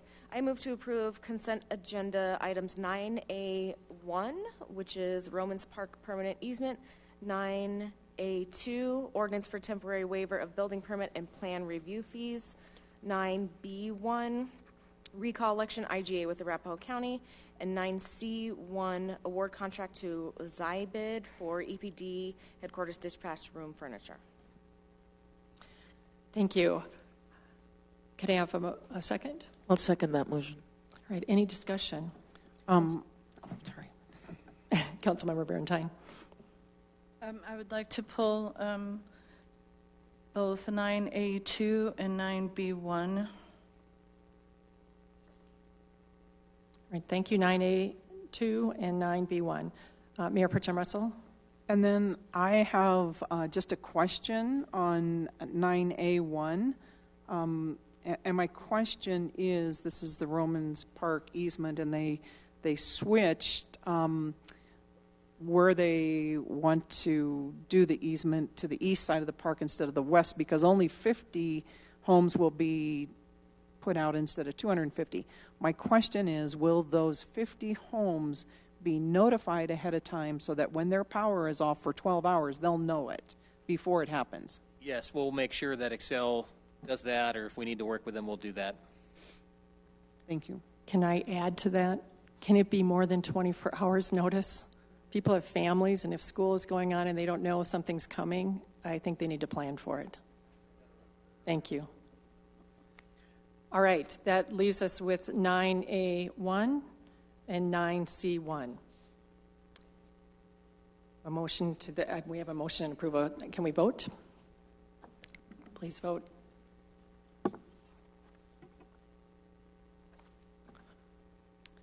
All votes have been cast. Let the record show 7 ayes. Thank you. Back to 9A2, ordinance for temporary waiver of building permit and plan review fees. Do we have, and Councilmember As a point Barentine? of information, I want to make sure that you understand that I pulled this. This is the ordinance for temporary waiver of building permit and plan review fees, and I would like to make sure that this discussion and what we're voting on is as public as possible so that everybody understands what this is about. Right, would you, Council, would you like a presentation by Mr. Power? I would. Okay, go ahead. Good evening, Mayor, members of Council. One of the things that we wanted to do in response to the flooding of July 24th was to ease the burden on individual property and homeowners in terms of their recovery. Obviously, you heard a lot tonight about the long-term infrastructure issues that are associated with some of the public infrastructure in the city, and I know the city manager and some of his team will be responding to that later on. But we have an immediate issue in the community, which is helping people recover. And so one of the things that we wanted to do, and one of the things that I have experience in another community about, is in the aftermath of these events, is to trying to facilitate people to do a couple of things. One, to recover as quickly as they can, and two, to make sure that they are working with people who are competent, who are licensed, and who are able to do work in our community to recover at the standards that are required and hopefully have a very positive impact on that in the long-term future. There are a couple of different things that I wanted to take the opportunity to clarify. So if people have things like carpet, flooring, if they're doing repainting, if they're replacing kind of fixtures, cabinets, that type of thing, that tends to not need to be permitted, so they can go ahead and make those recovery actions on their own. However, there are certain things that do require to work with the city and with licensed contractors, and that includes things such as fence repair, replacing windows, replacing interior, exterior walls, hanging new drywall. A lot of the systems in the house, such as furnaces, air conditioners, water heaters, those types of things all do require permits. So one of the things that we want to do in this is to try to have people available to us, to contact us, walk through what's required, some things that they may want to consider, and we want to not have that be an extra economic burden on people. So we are proposing to waive fees on revenue that otherwise would not have obviously materialized had this event not happened. So this is not a budget loss. It's obviously staff time involved, but we think that we're very confident we can handle that through our work program in our 2018 budget. So that's a little bit of background in terms of how we would like to have that opportunity for people to work through the recovery. We, talking with the chief building official last week, we thought the October time frame was generally an acceptable amount of time. And because of people, we want to have people have the opportunity to recover as quickly as possible, but we also know that there's a lot of competition in the contracting community right now. So our recommendation would be October 15th in terms of the building permit activity associated with the flood. If it is required to be longer, what we would propose is to return to you if we see the volume not declining. By that time, we would come for an extension at a requisite period of time. So that's a little bit about the background of this proposal, and I'd be happy to answer any questions. Mayor Pro Tem Russell.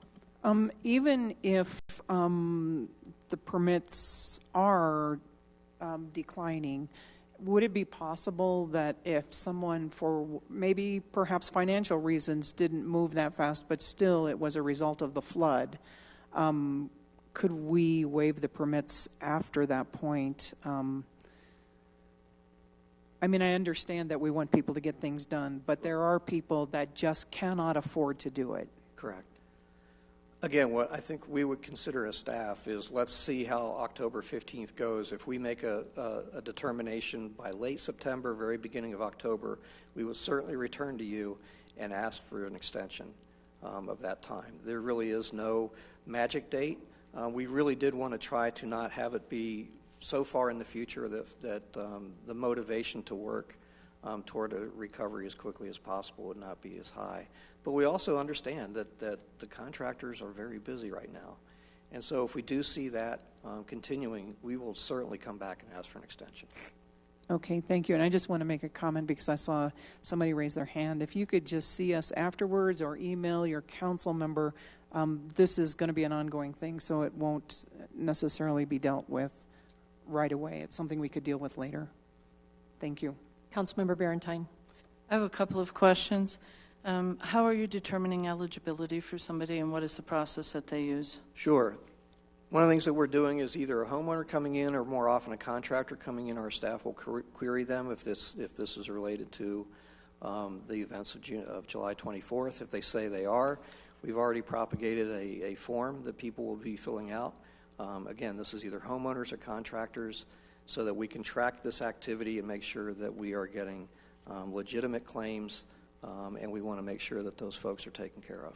I appreciate that. Is it possible for you to give that to the city clerk so we could take a look at that? Yes, of course. In fact, this is like at to our see front that. desk right now as we speak in terms of the building department. I'd be glad to give it to her. Okay.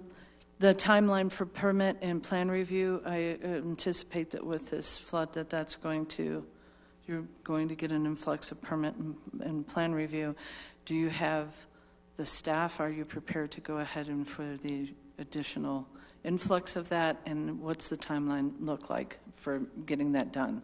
Yes, we do believe we have the staffing for this. Obviously, there were very concentrated areas of Englewood that were affected by this, so it's not as if we're talking about half of the community was devastated by something like this. True. So we do believe that we have the staff resources, and it won't increase our plan review time very significantly because an individual house is much different type of review than a major apartment building or a big commercial center. Or a commercial building. So we feel confident that we can handle this. And what is your our current existing timeline? staffing and our timelines. I'm sorry? What's the current timeline? I'm trying. On our average permit, we're averaging right now with the amount of busyness that we have, 7 to 10 days is our typical turnaround. Obviously, in this situation, if it's a fairly easy permit, a lot of these will be over the counter for things like water heaters and furnaces. Those people come in and walk out usually very quickly. Okay. And then the inspection, there's an inspection process. I mean, part of the concern has been that people will be succumb to maybe some, as you did in your presentation, succumb to some people who may not be good at what they do or permitted or whatever. Are you following up with the proper inspections? Are we committed to doing that? Physical inspections of these properties to make sure that they've been done properly? Absolutely. One of the things that is part of this process is one of our inspectors will make a determination of whether or not the damage was actually flood related. Again, we're talking about taxpayers' time and taxpayers' dollars here, so we want to make sure that we're working with the right people. So that's an inspection at the front end, and any inspections that are required over the course of the normal work, our inspectors will be in the field as well. I appreciate the point that you raised. Again, my experience in another community which went through a unbelievably devastating flood was it seemed like after the very last drop of rain fell, the unscrupulous people showed up, and our assumption is they're here in this community because they follow these things. I would encourage our homeowners and even our commercial property owners to contact us and make sure that they can get their questions answered. And we can't recommend contractors, but we can tell people which ones are licensed in the community and what type of work they want to maybe be considering as they engage contractors. We don't license any permits or plan review to unlicensed contractors, do we? Do we give permits to unlicensed contractors? We do not. Okay. Permits are required. A lot of work that I described in terms of some of the flooring, that type of thing, that could either be done by a homeowner or they could directly contract with somebody, and we would not see that necessarily. Okay, and then on to that, you brought up that form again. Is there a way that if a homeowner is turned down, or if the city determines that it is not flood related, that they have some other recourse? What would they do? I think they could talk to me. They could certainly talk to the city manager, but I don't anticipate a lot of conflict around what would or wouldn't qualify. I think it'll be very obvious. I appreciate that you don't anticipate it, but if we could add to the form that if somebody believes that they do qualify and for some reason they're not being serviced by that they have what they're, I forget what it's called, but what recourse. Other avenues that they might have or be able to contact. And then one last question. I have some concern from people, and I've heard a little bit of this comments going around about people not being able to stay in their house because somebody thinks it's uninhabitable, things with the permits, and a little bit of concern from people identifying themselves now in order to get help because they're concerned about the city becoming involved in their property and not letting them have that kind of autonomy, that kind of say on their property. So I don't want to discourage anybody from getting help or getting the situation fixed, but I also kind of understand their concern that all of a sudden then the city's involved in something and they think that that's overreaching, especially with some of the comments that got made as people were trying to get help. How would you address that, I guess, or what would be your best advice on how to? Well, the properties that were posted last week, in terms of their habitability, that was a safety issue, and one of the things that we need to have happen, particularly if there's no power, gas, infrastructure supporting elements for the home, that's uninhabitable. And so the easiest way for folks to start to mitigate that, I understand it's a very stressful and difficult thing to do, is to find a requisite contractor who can work with them, come to us, and get systems restored.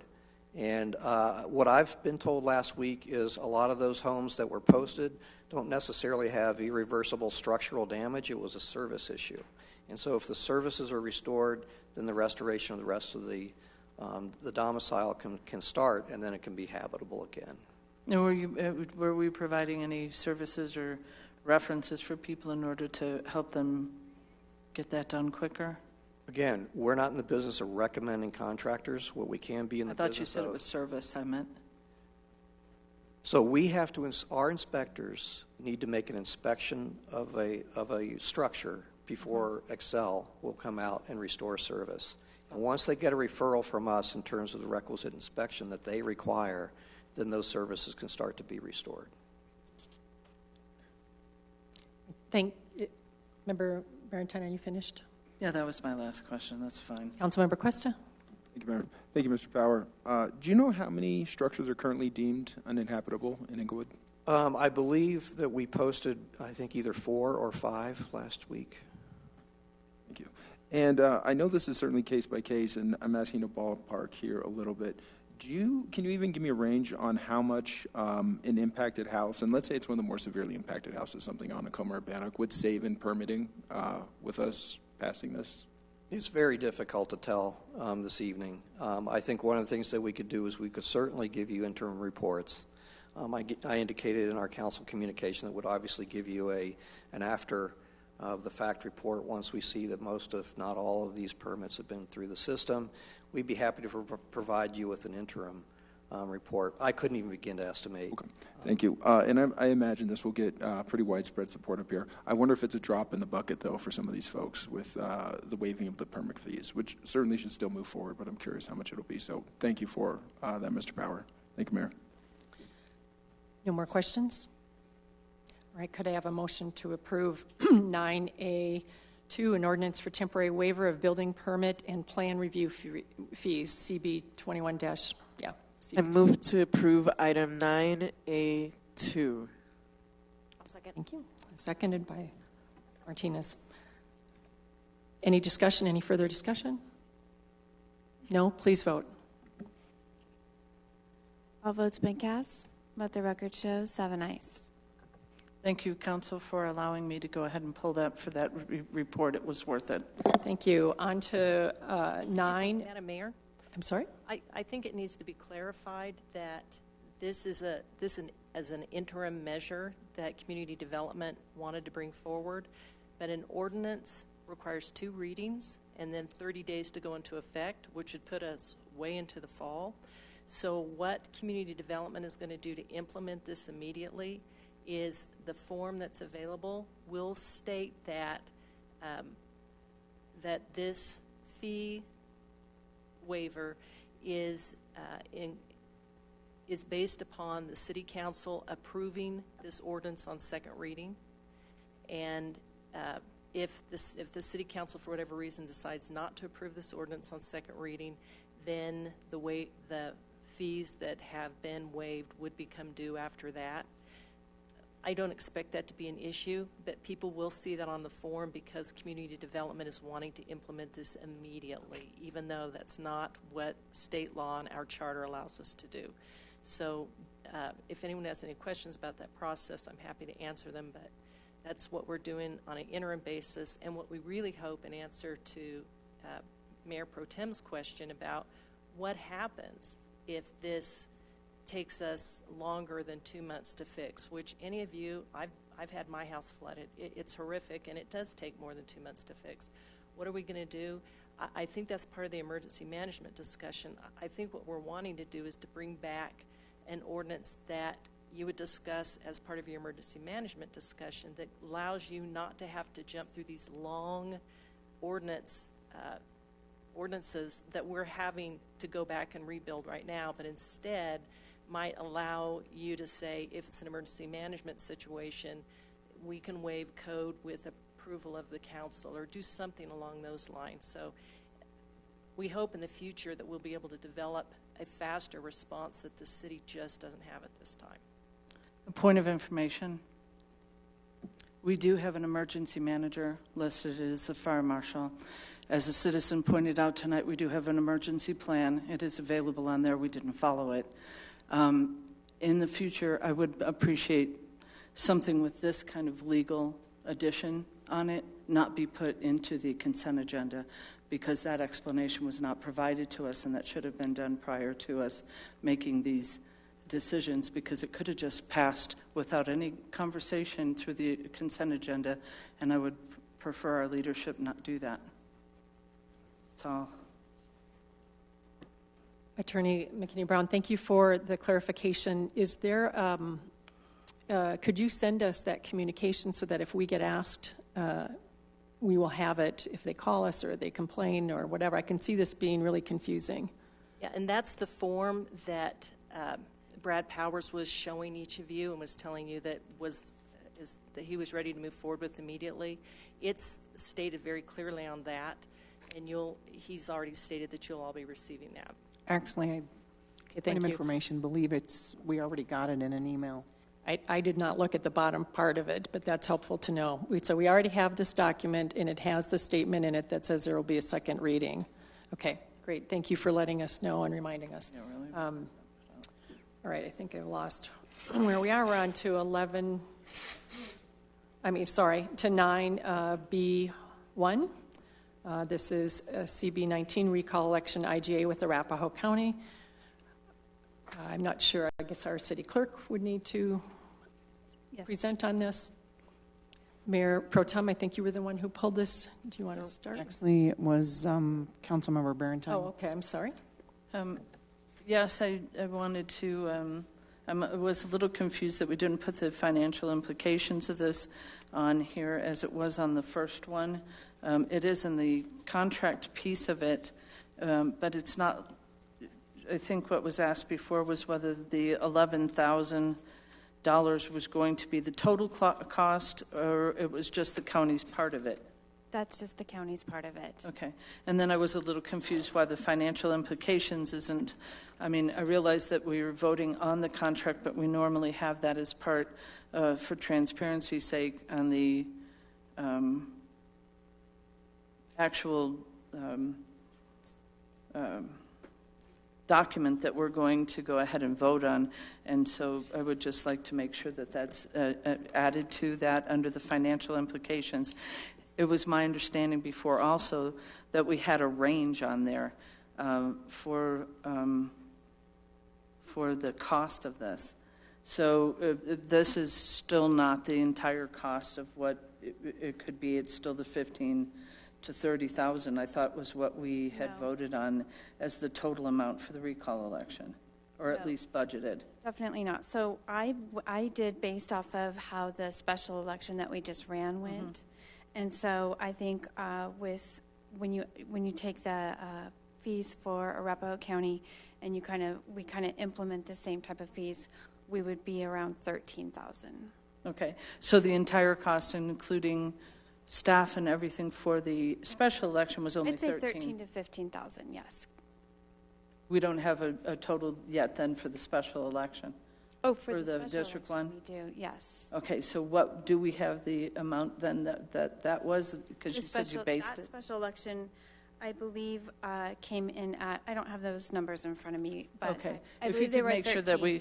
And the only reason this is any more is because this district has more active registered voters than the District 1. So there's $2,000 difference because of postage and the ballots that'll be mailed out. So I took the fees that the city had for the special election and just added it to it. Okay, and what I'm looking for are two things. Since this was based off of the District 1 special election, if we could get a final number, including staff time, because we were told that was a lot of additional staff time. So I know that we had numbers all over the place. If we could make sure that it's included in the financial implications on what we vote on, and that some kind of statement, I guess, on whether this is totally inclusive of all the costs or not. And that's not what I saw. I thought this was different than before, so thanks for the clarification. Yes, of course. Thank you. Any other questions or comments? Oh, just one more. So the budget still is between 15 and 30,000, though. That's what we voted on. The election budget for 2018 is 30,000. All right. Thank you very much. Sorry, I didn't include that in there. Thank you. Do we have a motion to approve CB19 IGA with Arapahoe County for recall election? So moved. Thank you. And a second? I'll second. Any discussion? If not, please vote. I'm sorry, who moved that? Oh, okay, I thought so. Thank you. Please vote. All votes have been cast. Let the record show 7 ayes. Thank you. Agenda item 10 is public hearing items, and we have none tonight. Agenda number 11, ordinances, resolutions, and motions. We have an approval for ordinance on first reading of CB20 Synergy Medical Planned Unit Development. Staff Planner Brooke Bell is here to present. Good evening, Mayor and Council. Tonight is the first reading of Council Bill 20 for adoption of the Synergy Medical Planned Unit Development, or PUD. In terms of previous council action, if you recall, a few weeks ago on July 16th, Council held a public hearing and considered testimony on the Synergy Medical PUD. And then following the public hearing, by a vote of 6-0, Council directed staff to bring forward a bill for an ordinance on first reading for approval of the Synergy Medical PUD. Council Bill 20 is attached to the council communication in your packets. As far as a recommendation, staff does recommend council adoption of Council Bill 20 at first reading for approval of the Synergy Medical PUD. If you recall from the public hearing, the applicant submitted an application to rezone 6 parcels from the M2 zone district to the Synergy Medical PUD. The proposed PUD includes approximately 92,000 square feet of medical office space and 14,000 square feet of first floor retail/restaurant space with a self-contained covered parking structure. At that public hearing, staff presented an overview of the PUD. That PUD is located on the south side of Hamden Avenue between Pennsylvania Street and Pearl Street. The site is approximately 56,000 square feet, or 1.29 acres, including the proposed alley vacation. Staff also provided an analysis of the PUD, including the proposed architectural character, a list of permitted uses, a comparison of dimensional standards, some discussion on building height and bulk plane, an analysis on the parking and traffic, as well as landscaping and signage. There was also a staff review of the drainage and utility plans. In your council communication, there's also an analysis of the review criteria for approval of PUDs. That comes from Englewood Municipal Code Section 16-2-8, and there's detailed responses to each of the review criteria in there. As far as financial implications, in your council communication is a summary of the financial implications of the Synergy Medical Office Building, which will generate approximately $738,000 during construction from taxes, permits, tap fees, and other fees. That figure does not include the increase in property taxes due to a much higher property valuation post-construction.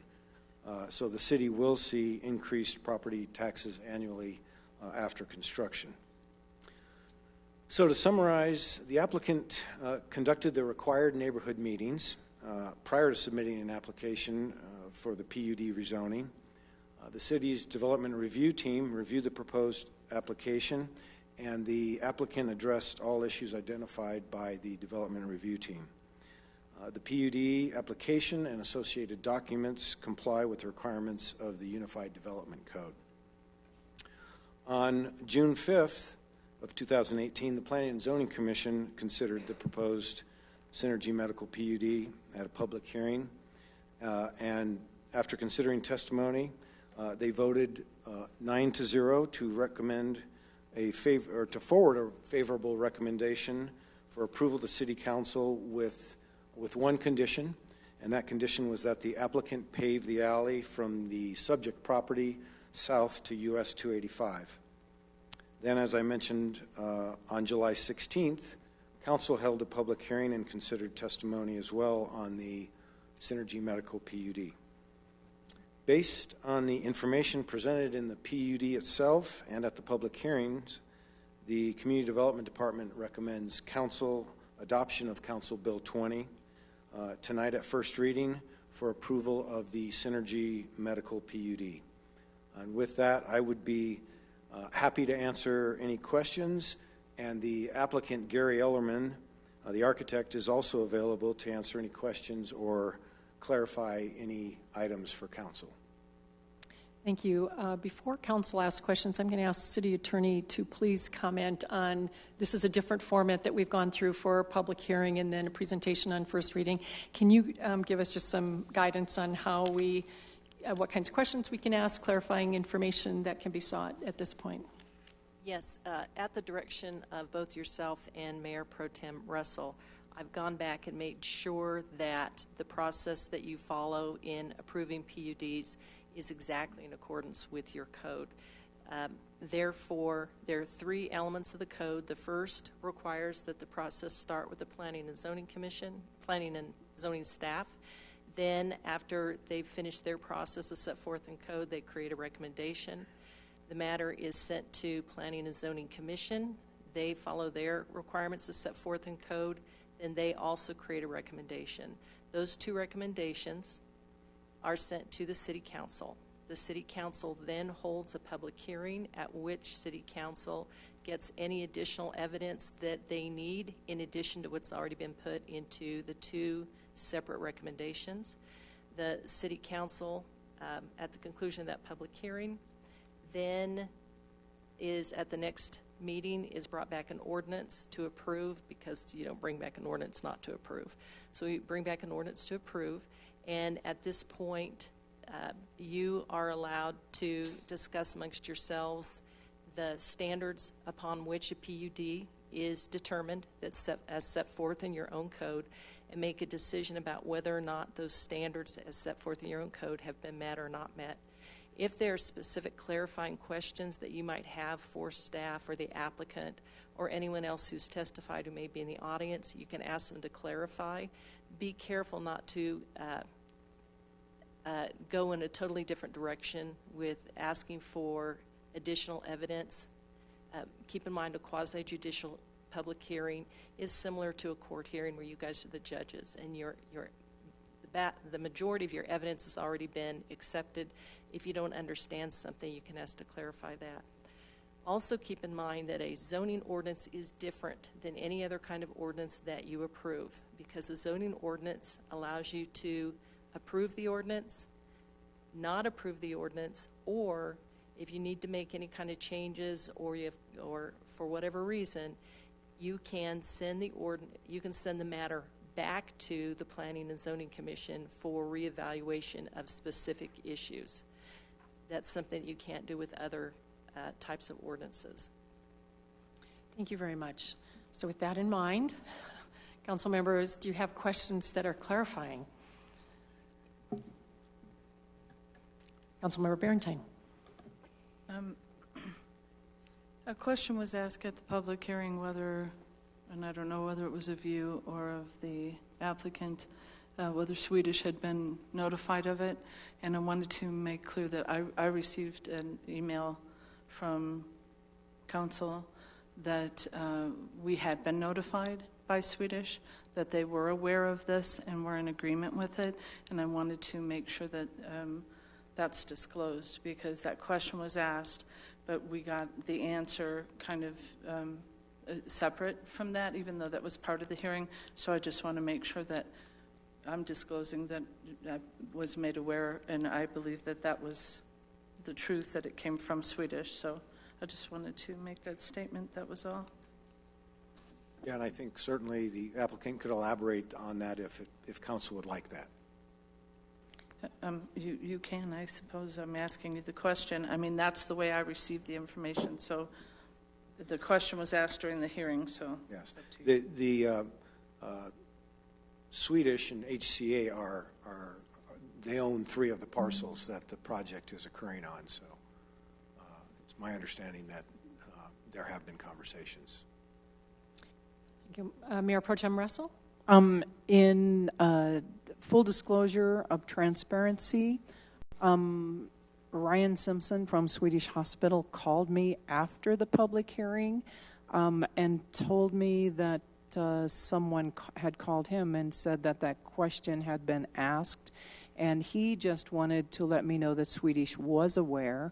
I had no further conversation with him other than him assuring me that the testimony that was given was accurate. And then after I had talked with Mr. Simpson, I thought I needed to be fully transparent with all of council and let them know that I had heard from Mr. Simpson, just confirming that. I did that to be open and transparent. It was appreciated. Great. Thank you. Are there any other questions for clarification here? Councilmember Berentine. The street piece of it and all of the parking is written into the plan is still agreeable. I mean, that's how we're going to do it with the turn lane, and the way that it was presented is the way that we're anticipating doing the parking and the turn lane for Old Hampton, right? Correct. Okay. Correct. Had a brain thing. All right, there were no other changes made to that. And were there any changes or other considerations for the wall? The wall in terms of The way the alley is coming to the residents that testified at the hearing about the wall. I guess there's a small... I do think the applicant could clarify that. I would appreciate it. Okay. Would you like... Thank you. Can you introduce the applicant? Yes. This is Gary Ellerman with Mulhern Group Architects.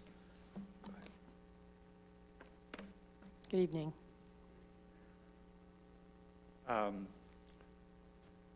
First, I want to express just condolences for what the city has gone through. It's always hard when you lose a life of any kind. To answer your question about the alley, and we are 30 feet of separation between our building and the adjacent structure that was talked about by the person who came and the only person who spoke at the public hearing.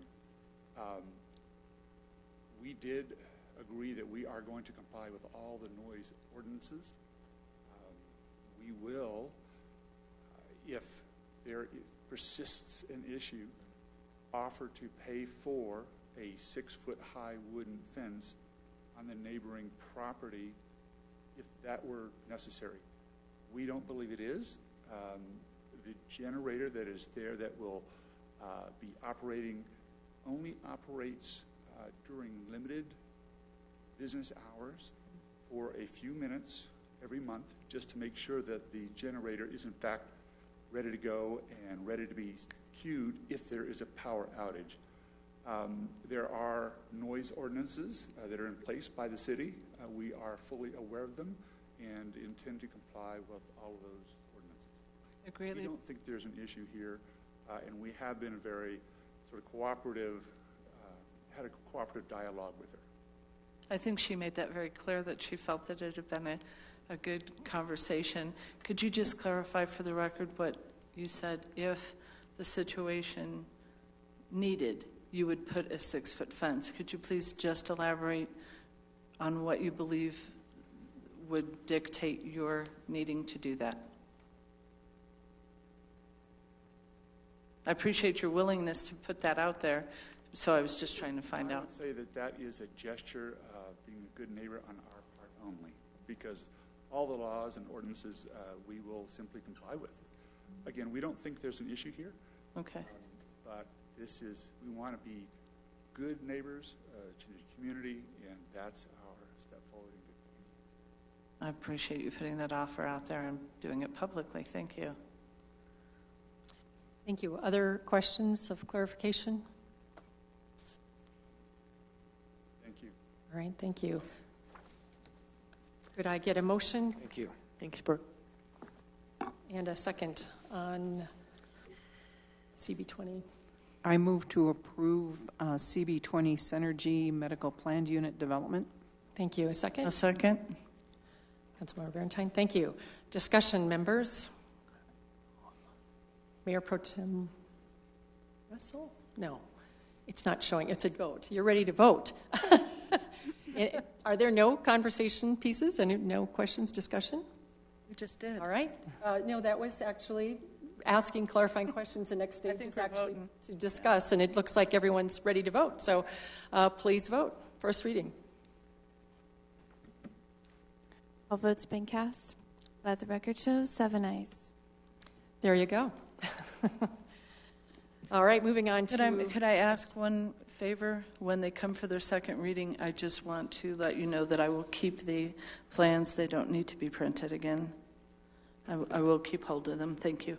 Is that name here? Okay, great. Thank you. That's helpful. On to the next agenda item, Agenda 12, general discussion. First up is a mayor's report. Last week was really not a good day in the city of Englewood, and I think we heard a number of things tonight that give us pause and hopefully will give us some direction moving forward, and I'll talk further about that when we go to the city manager's report. I think one of the things that I learned is how slow information comes when it's so dispersed with something like this. I was in a ULI meeting, a Dr. Cog training on Thursday when I was getting more and more information about things, and then we did the declaration. I realize now that having a point person is not all that's needed. There is a plan that all of us need to be aware of in order to help the point person figure out who it is, and that was lacking. I appreciate the work that Member Cuesta and Mayor Pro Tem Russell and Member Wink did. They rolled up sleeves and went in and did all kinds of things that were pretty amazing. There are still a lot of things yet to be done, and I hope that we can keep working with people in the community who want to help and perhaps suggest a time maybe the September 8th workday with the Brothers Rehabilitation and our Be a Tool Day, perhaps some of these homes can be a part of that day, if not ongoing kinds of days that we could maybe do some more rolling up sleeves together to help some of this be mitigated as well as totally redone. This week we have 2 ribbon cuttings for schools. Both the Charles Hay and the Clayton Elementary. Clayton Elementary is on August 9th at 5:30, and Charles Hay is August 10th at 4 p.m., and I'm sure you all have gotten notices for that. You're very welcome to be there. It'll be fun to celebrate with the schools, these great new buildings that are being opened. I think that's all I have for now. Council members' choice. We start with Mr. Cuesta. You bet, and I don't have much to say. I would like to commend a gentleman by the name of Mr. Brian Schultz and his soccer team. He coaches soccer over at Valor, and there was at least one occasion I'm aware of, if not several, that he and his team got out there and helped folks that were impacted by the storm, and I really appreciate his efforts. Thank you. Councilmember Berentine. I want to thank the Mayor Pro Tem. I know that the mayor was out of town. I want to thank the Mayor Pro Tem, Councilmember Wink and Councilmember Cuesta for going out to their constituents and talking to them and getting rolling up their sleeves and working, as it was already stated.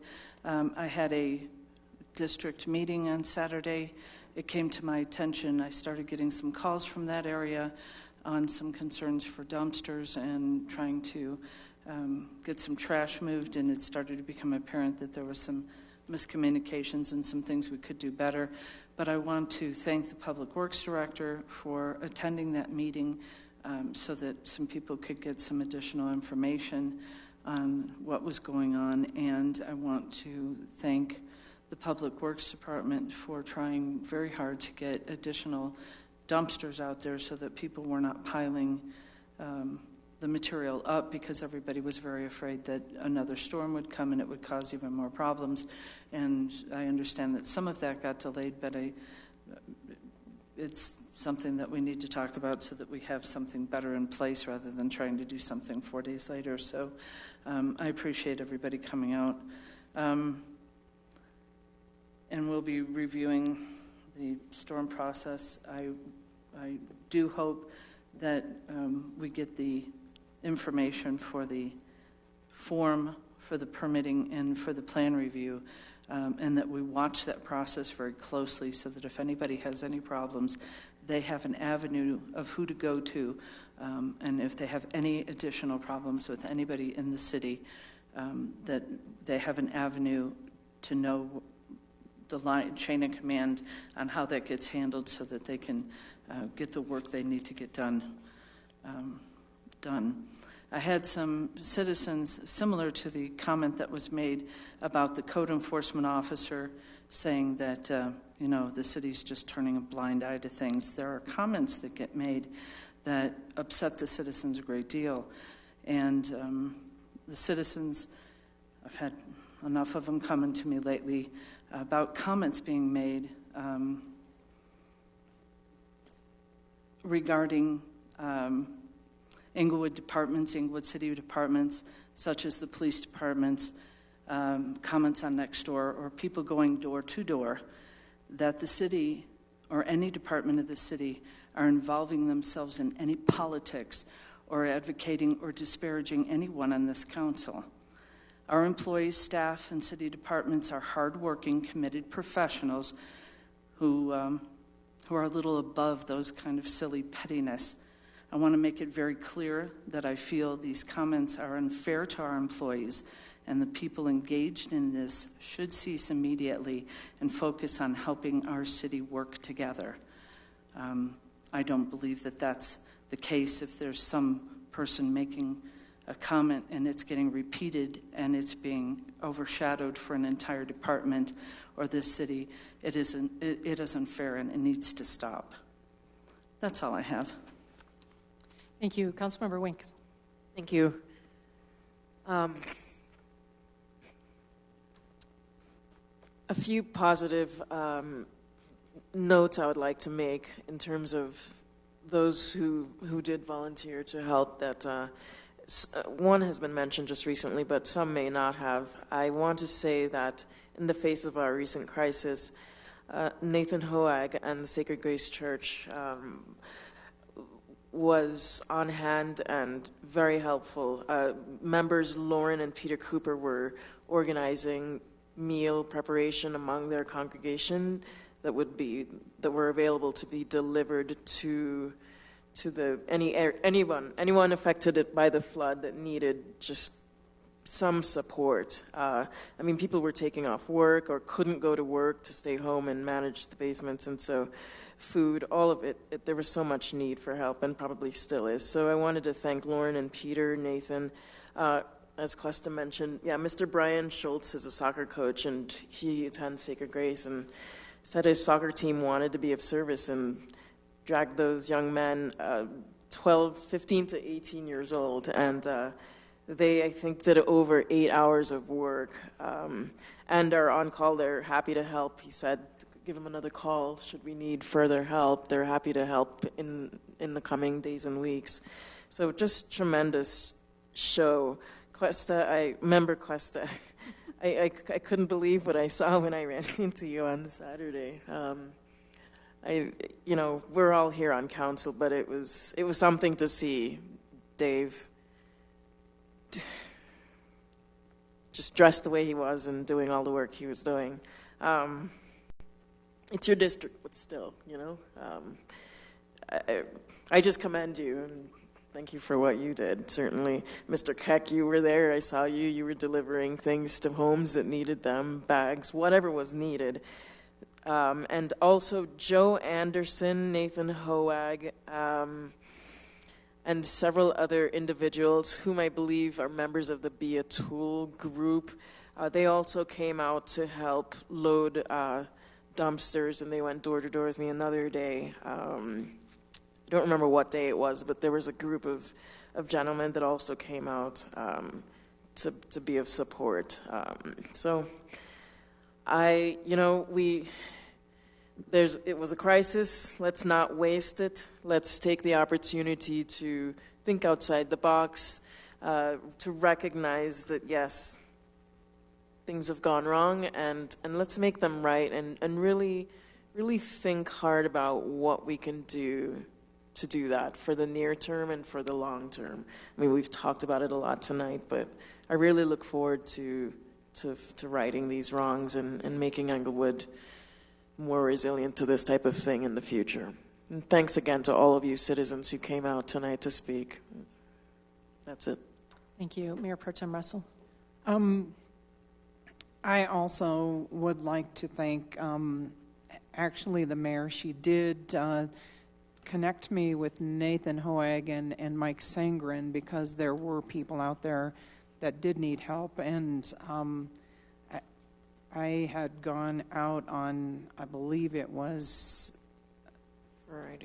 Friday, and down on West Radcliffe, it is at a dead end, and there was devastation there, and there were about 3 different families that came to speak with me, and I went into this one home, and I knew that this couple was overwhelmed.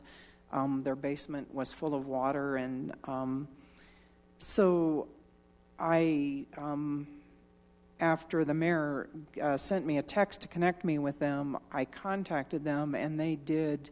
I believe Nathan sent someone out, and Mike was involved in all this also.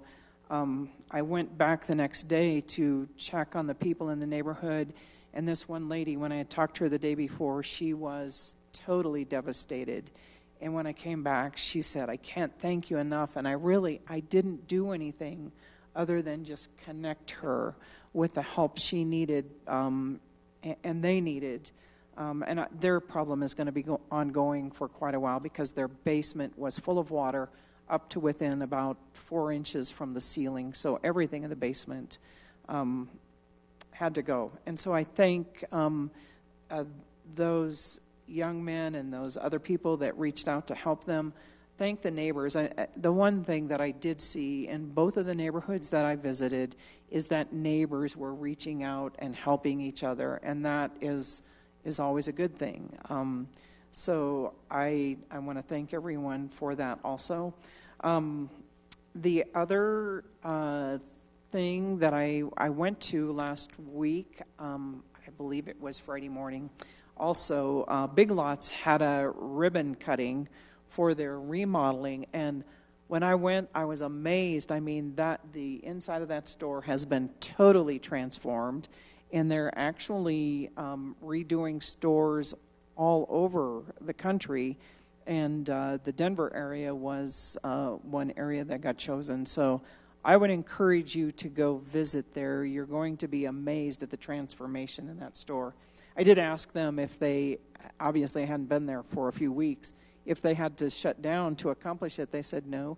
They just cordoned off parts of the store and did it. They were open all the time. But anyway, I would encourage you to visit there. I am having a town hall meeting on Thursday night, which is August 9th, from 7 to 8:30, and I would encourage you all to come, and we can talk about anything you would like to talk about, and I will give an update on some things also. I think that's it for now. We will be able to talk a little bit more after the report. Thank you. Member Martinez. Thank you, everyone, for coming tonight. I also want to thank everyone for working together and helping their neighbors through this difficult time. I was out of town as well. It always is a good opportunity to be reminded that this is something that really makes our community special. Not every community has this quality about us where we really help our neighbors out, and it's a great sign of that, and that we've all helped each other out during this time. I'm also looking forward to the ribbon cuttings at the schools. I will be there at both. That's it for me. Thank you. Councilmember Sierra. Thank you. So a couple of things I want to bring up. So after the storm, I did walk the neighborhoods of District 1, and one of the things that we noticed is that we actually have to coordinate with Denver on some of the things. So I do want to thank the city manager for reaching out to the city of Denver to clean their storm drains, because we did see some effect from the flooding from their storm drains not being cleaned out and pushing back into the neighborhoods around the floodplain within District 1 and District 2. So it's something that we need to think about, because anytime there's a major storm on the horizon, we may have to reach out to Denver for them to clean up their storm drains. So also appreciate all the neighbors within District 1 just working together and letting me know about any type of flooding that did occur in the area. I think I'm aware of about 3 or 4 homes that were flooded, partially for that issue, but also because the slopes in the neighborhoods all kind of form within one house. So that was just something that was kind of surprising when we hadn't seen that much water in the 9-10 years that I've been here. And also the city did go out and clean out the drains. We saw a lot of sediment build up in a lot of the drains. So definitely looked at those type of things. Actually, tomorrow night, since we're talking about the neighborhood, tomorrow is National Night Out. So I will be attending possibly a few of them within the area. I think there's about 25 or 30 different neighbors hosting events tomorrow night. So I'll definitely be at a few that I've looked at times based off the schedule. So I'll be out for that, and as well as the ribbon cuttings on Thursday and Friday for both Clayton and Charles Hay. Thank you. Thank you, Member Sierra, and thank you for reminding us about National Night Out. I'd meant to say that as well. So please take a look at the list. We got an update today. There are a few added, so make sure that if you're in your area, if you can see those. Some of us will be trialing around to a number, so hope to see some of you there.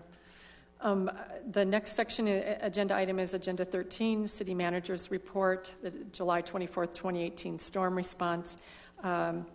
City Manager Eric Heck, Public Works Director Maria DeAndrea, and Utilities Director Tom Brennan are present to discuss the city's response to the 24th of July 2018 storm. The city manager will be talking to council right now about the lessons learned from the storm, from the document that he created, and the Public Works Director will be discussing the need for mitigation and the strategies surrounding the improvement of the city's storm drain infrastructure for the future. And finally, the Utilities Director will be present to discuss the Oxford storm drain failure. Manager, would you want to come up here or do it from there? It might be a long, I don't know if it is better for you to be there. Or I do want to say while you're coming up that I know that this was probably one of the most trying emergencies you've been in this city. I know you've been in other cities where it's been even worse, but I know I was getting emails and emailing you back middle of the night. I want to thank you. I know that you were trying to fill a number of roles all at once, and so are your staff. We all have made mistakes. I think we're learning a ton from them. I thought your document for tonight was incredibly honest and transparent. I don't think some cities would disclose some of the things that are in here. I appreciate the work that you've done on it, and we're going to learn from it. So thank you. Mayor, if I may, point of order. I echo everything you just said, and I appreciate the length and extended content of your memo. I think this is going to be a long conversation. Do you mind if we take 5 minutes I do not mind. before we dive into this? That's actually probably a really smart idea. All right, we're going to take a 5-minute adjournment for any kind of human stretching and bio breaks that are needed.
Sure. And he left early to go do their final celebration.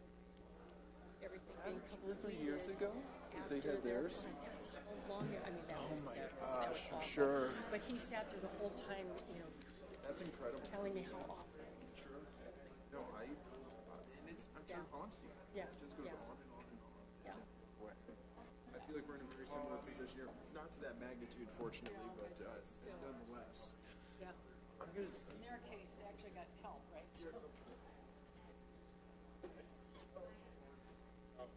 Yeah, but I need that trust.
All right, Council, if we could regroup and get started, that would be great.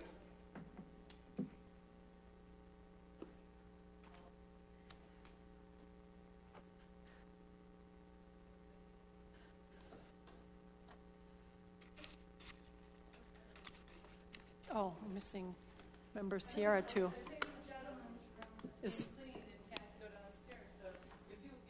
I will. Councilmember Cuesta left again, too? I think Member Cuesta went into the one up here, so I thought both of them had gotten in, but I think they had to do the... Yeah. No, I know. Member Cuesta went in there. No, Member Cuesta came out of there, but I thought they'd just let them all in. I think Dave did the little, whatever you call it, that dance to go underneath the yellow. The key card, yeah. Oh. He's getting tea. Smart move.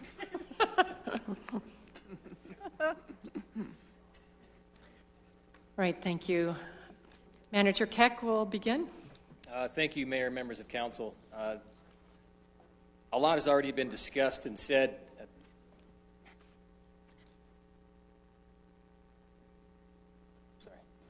A lot has already been said as a precursor to what we're talking about tonight with the storm. The devastation clearly beyond losing somebody, it's never a good thing in your community. But housing and property, and to see the people who are frustrated and despair, and even yet still today is tough. And I admit I wasn't able to get out until Thursday myself, Thursday of the week, the 26th. I went out. Mayor Pro Tem was already out and met her out in the alley, and we looked at the alley and everything else. And just, again, people's frustration level is high. We gave them a lot of grace. Heard a lot of words I haven't heard in a long time being said by people because of the frustration they had. And to be the focus of that was difficult, but I understood. I understood the frustration because I've been a victim of disasters as well before and understand that very clearly. So tonight, what I'd like to do is, I'm not going to mince any words, obviously, with the report. We were caught flat-footed with this. And council, we've discussed this before. One of your goals and priorities that you identified as part of your strategic plan was emergency management. And I know tonight somebody had stated that we have an emergency operations plan. Yes, we do. It's old. It needs to be redone.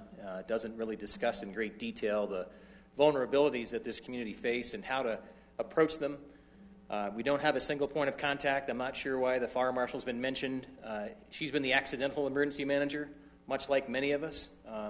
Read Councilmember Wink's report from CML, and she went to emergency management session and talked about accidental emergency managers. A lot of us got thrust into that to provide the leadership necessary to try to get us through the crisis. And obviously, I think one thing's been missed tonight and I mentioned this in my report, and I want to mention it again, our first responders are incredible. 2 men from our police department braved their lives in the house where the woman passed away, kicking the door down to dive into murky, cold water to rescue Miss Haber. Resuscitated her, and unfortunately she did not make it. But we cannot forget the fact that our first responders are amazing. And for those people who continue to have difficulty with us having Denver Fire, the resources that we got that night, I was on Acoma Street, higher up, because I didn't want to be in the way with that after that storm with the ladder crew from Truck 38. Those guys did a heck of a job too. Did a hell of a job. I mean, they had to bring in the technical rescue team. They brought in the dive team. And those are resources we never would have had if we still would have had Englewood Fire. We'd be waiting for somebody else to bring those for us with their availability. So thank goodness we have a contract that provides us with incredible service from Denver Fire, as well as the men and women of our police department who did an outstanding job. I just want to say that. Aside from that, too, I think many of our employees did exactly what they were trained to do.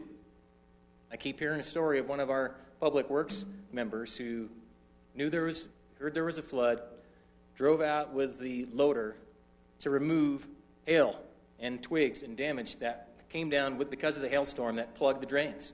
We have to think this storm was a trifecta of terrible things. Heavy rains, and again, people want to argue about how much rain we really got. That's irrelevant, quite frankly. The bottoms down in Sheridan, where we got some information from Randy Morning, who's the Public Works Director of Sheridan, said that meter rain gauge down there said 2.5 inches of rain in 30 minutes. That's a lot. Rob Hanna from South Suburban Parks and Recreation, he's the executive director there, said the Littleton Golf Course, Bowles and Littleton Avenue in Santa Fe got 2 inches of rain in that same time period. And he said, we knew you guys were getting hit harder. Couple that with hail. People were concerned earlier why this water was so cold. It's hail. It's like snow. It jammed up the drains amongst all the leaves and the sticks and the debris that led to further exacerbate the problem. Is our storm drain system designed in the 50s, 60s, and 70s wasn't built to sustain more than a small storm. So we are dealing with now trying to figure out how to retrofit a community that's built out. Decisions were made well before all of your time up here. Certainly other plans have been looked at and been made. There is a 1999 storm report, but if you look at it from an engineering perspective, it's impossible to build. You'd be taking out homes because the pipe is bigger than the rights-of-way. So we have to figure out what else can we do, and I'm sure tonight you will hear from our Public Works Director who's taking a look at this, and we want to be proactive about it. So let's talk some lessons learned. The night of the storm, people were doing various things. I mean, Mayor Pro Tem and I were in a budget advisory committee meeting, and when that storm hit, I was freaking out because I said we were going to have damage someplace. I thought it was going to be in the exact same place we've always had it, the place we have the flood hazard designation up in northeast Englewood, Corona, Ogden, that stretch where we have 230-something homes now that are in an area that we hope at some point in time we can work with the city and county of Denver to incorporate a storm drain system that drains to the Platte, because that's what we need. We don't have any place right now to put that water. That water sits there and doesn't go anywhere until we can figure this out. So that's where I thought the flooding was going to be until we heard the call. I got text about, hey, the real problem is down at Acoma, so try to leave immediately, and we're seeing that Hamden has got 3.5 feet of water flowing down the southern lane, curb lane, down towards Santa Fe. I couldn't go that way. I had to keep going a circuitous route just to get over to Acoma. So we figured out really quickly that this storm overcame the assets that we had. And I think we made the assumption that, hey, we're going to be able to tap into other, if we're busy, we can't call out to other communities because they're going to be dealing with the same thing. We felt it was much larger than it was, and that's not the case. Obviously, the storm was much more isolated, and we now know Englewood primarily was the epicenter of whatever that storm was. No, there wasn't significant damage anyplace else, which is really unusual. So we quickly also found out that our disaster communication system was not up to the task for answering questions. Right now we do have the option, but we haven't really broadcast this greatly. I know it came out in Englewood Citizen a long time ago There's a RAP alert, A-R-A-P alert, where you can actually sign up on the E911 system for Arapahoe County to get text sent to you, or it is kind of a reverse 911 system. There's an Everbridge system the city has, but I think that's more for its employees as opposed to citizens. But that RAP alert system does work. It does send out text and does say, hey, there's a flash flood or thunderstorm warning, severe snowstorm. But this, again, goes back to the fact that without having an emergency manager to help us, and I'm not going to blame not having an emergency manager as being the real problem here, but it is symptomatic of a bigger issue. And that issue is that we're not prepared to deal with this because we haven't done the pre-planning, we haven't done the role play to understand the exercise, to understand what everybody's role is. And I think we understood really quickly as the storm already happened and we're trying to get out and to talk to people and do some recovery, where our disaster communication system wasn't working because we had people asking for resources and we were doubling the effort. Council people were out in good intention, as well as staff, talking to people, and the messages get crossed. And we need to fix the disaster communication system because that in and of itself, once you're in the recovery phase, is something that needs to work. So one of the other things that we found out very quickly, too, was, again, as I mentioned, the pre-planning of assets and resources. We didn't have that network established, and that's something that you would have typically in an emergency response plan or emergency management plan to describe if it's a flood, you're going to need dumpsters. Or if it's a flood, you're going to need extra people who have Vector trucks to Vector out the storm drain lines or various things, or even a list of reputable contractors, not endorsing any one of them, but people needed contractor help to pump basements. I heard a story from a woman on Bannock Street who said a gentleman drove up in a truck and said, I'll pump your basement out and clean up your basement for $11,000. She paid the man. And we've talked about this before. We need to be able to, have resources so people don't get taken by these people to the cleaners. And she said, I just paid off my home, I just paid off my car, and then this happens. And so, terrible stories, to go out and talk to these folks and hear those kinds of things. So we need to set up the resources ahead of time for every vulnerability that we have. Flooding's only one. We know that we have flooding vulnerability. We thought it was in the northeast Englewood, not necessarily in the area that it happened on Acoma, Bannock, and around Rotolo Park. We also have other vulnerabilities that we need to be concerned with. We're next to a hazardous cargo route on Santa Fe. We have heavy rail that delivers hazardous cargo. What happens if white phosphorus train cars derail right next to here? I mean, first of all, we'd all be dead because we'd be breathing in the vapor. But what do you do when that happens? We don't have a plan for that. We really don't. What happens if an F4, F3, God forbid an F5 tornado hit here? We don't have a plan for that. And you might say, well, we're in an urban area, we don't have to worry about this. But what happens if we have a fire? When a fire hits? I will tell you, living through Firestorm, what it was called, in northern Idaho in the early 2000s, or the mid-2000s, excuse me, what an event.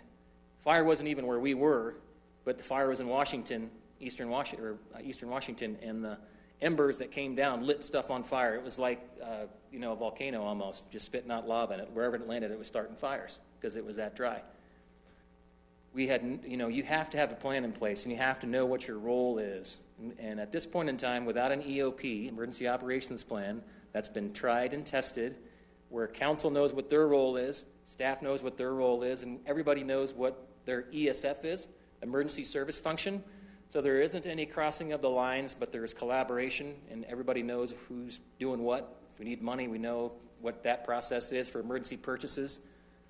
Just like this, the night of the 24th, I sent a message out and said, hey, Sheridan storm drain line's down again. We got to get American Civil Contractors out there tomorrow for emergency repairs. Well, I mean, if we didn't have American Civil Contractors as a contractor here in Englewood that's capable of doing that level of work, who would we turn to? What would we do? We'd be out there trying to, two guys in a backhoe trying to figure out how to get that storm drain line fixed and relieved. So it's important for us to do that. We need to spend the time to do that. So, again, the response by 911 is money. they're good as gold. You call 911, they come running. And it wasn't just on Acoma or Bannock Street. Our emergency services people were all over the community dealing with downed wires, clogged drains, whatever it was. They were doing their jobs. So that works, but we need to make sure that other departments don't have as slow a response to when a storm transpires like that. Another piece of this that we learned is that there's a program called NIMS, National Incident Management System, and some of us are trained in NIMS, various different levels, and that's important, but we need to make sure all of our employees understand what an incident management system is so that they know, again, it goes back to knowing your role when a disaster happens and what your role is, and make sure you execute on that. Fourth lesson we learned, again, people found themselves in the role of accidental emergency manager.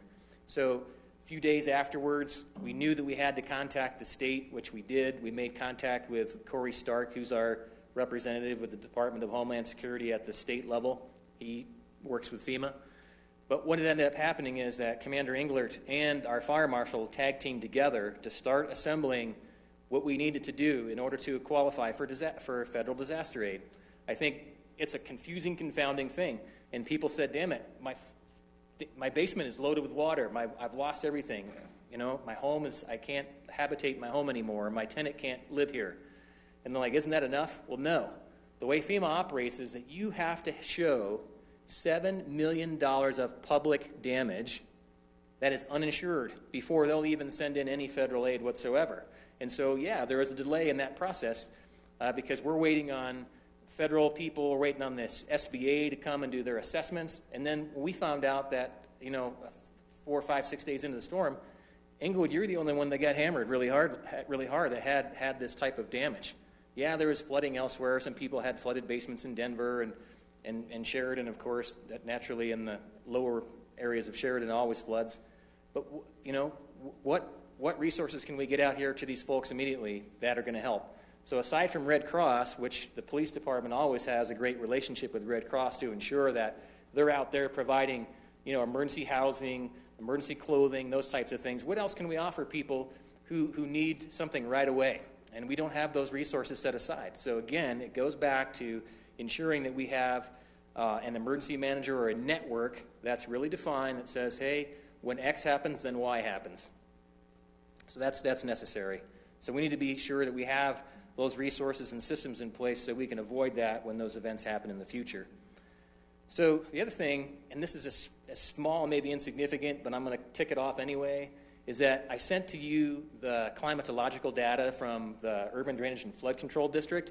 And if you look and you see where all their storm and telemetry is for where things are, we don't have very few in Englewood. We're like the big area of nothing with respect to rain gauges. We need rain gauges here. And you ask, why do we need that? Well, we're about to embark with Federal Emergency Management Agency on a flood hazard mitigation grant. And they're going to want climatological data that shows why do you need this. And so we have to show why we need it by showing actual data from our community, and we just don't have it. So I've already asked, and I'm pretty sure Director Brennan's already purchased a rain gauge for a digital rain gauge, not one you have to empty out yourself and you take measurements, but a digital rain gauge for the Allen filter plant. But we need to start to work and collaborate more with urban drainage and flood control to get more of those throughout our community so that we can have that data. So I know maybe this has been made light of a little bit, but I want to thank Ms. Hoffman, if she's still here. Yes, Ms. Hoffman brought to my attention as we walked the alley several times, we've got serious vegetation problems and serious issues with the conditions of our alleys. Now, we recognize that some people like gravel alleys, some people want them all concreted, but imagine, if you will, alleys that don't have garbage and waste and trees growing up underneath fences and everything that's going on. I mean, there was so much debris in these alleys. Now, some of it washed there, obviously, because of the storm, but some of it, when I went to go drive northeast Englewood, the Corona, the Ogden, the Bates, and the Logan, that area to look at what's going on up there, those alleys are just filled with people leaving their trash bags, logs that are cut, small brush that they've left in that alley, amongst other things, sheets of plywood. That's the kind of stuff that plugs a storm drain faster than life. So we need to be more diligent with telling our code enforcement, public works, whomever it is, if you see those types of conditions, we need to work with the homeowners to make sure that we get that cleaned up. Because the storm drain that is between Acoma and Bannock, it's a weird drain to begin with, but you can actually see where all this debris that was there in some of people's yards could easily plug a drain within a matter of minutes and exacerbate the functionality of that drain to a negative position. And so right now, I mean, the trees that were laying over, coming over people's fences, and we've talked before about how we're not going to be trimming people's trees anymore because it's a liability. If I have one of my people kill somebody's tree and they're like, well, you owe me a tree. We can't have that, but we need to help homeowners get the resources necessary to get those trees trimmed back so the alleys are functional and passable. In some instances, further to the south, perhaps on the alley between Acoma and Broadway, I mean, a huge tree fell down, and it was down for days. And you're right, we needed a large chainsaw. We had small ones. We have small pruning saws, but not a steel chainsaw with a 36-inch bar on it to cut through a tree that's as bigger than this podium. We need that type of equipment, but we also recognize after that storm, people had so much storm damage because of the wind that tree trimming companies are impossible to contact right after the storm. They're all very busy. So, again, we need to educate, and we need to help enforce our ordinances in the alleys. And alleys will be discussed a little bit later, but if we just went out and asphalted our alleys, that water would have traveled so fast through there, those people would have even been in worse harm if they don't have the proper storm drain type of arrangement. So we need permeable sections like our alleys to help hopefully water permeate down into, and not surfaces that are going to not take on water. We just need a place to put the water. Next, the most obvious lesson, aside from allocating the resources necessary to address the storm, and Maria DeAndrea will come up shortly and talk about what that is going to look like going forward. What do we do? I would like to ask the council to allow staff to go vigorously pursue some funding, because we know that it's going to be very, very expensive to put in the necessary improvements. And I obviously wasn't here in 1999. I'm not being critical of the council at that time, or even the early 2000s council that actually adopted and had that plan and could have done something with it. We know it's just going to be very expensive and intrusive. So we want to help. We want to work with FEMA immediately to go ask for flood hazard mitigation grant funding, because it's there. I just talked to Arapahoe County's emergency manager. She's the stand-in, I think, Ashley Capel, and she said flood hazard mitigation funds are there at the state and federal level. We want to go after that very vigorously. So we want to bring that forth quickly as possible to let you authorize us to move forward with that. The big issue that was raised tonight by Miss Allen, she's absolutely right. Part of our problem, and it's my problem too, is I have a bias for action. So when the storm was raging and stuff is happening, and I'm directing people and trying to do what I could to help get things out there, the last thing that you think about is you think about getting the work done. You don't think about going out and talking to the people, right? And so we were so consumed with let's follow the checkoff list from the EOP that we know it as. And that EOP says, first thing, assess damage. Get your public infrastructure in place. Make sure that your storm drains are clear. Make sure that your streets and rights-of-way are passable so that emergency vehicles can get to where they need to go.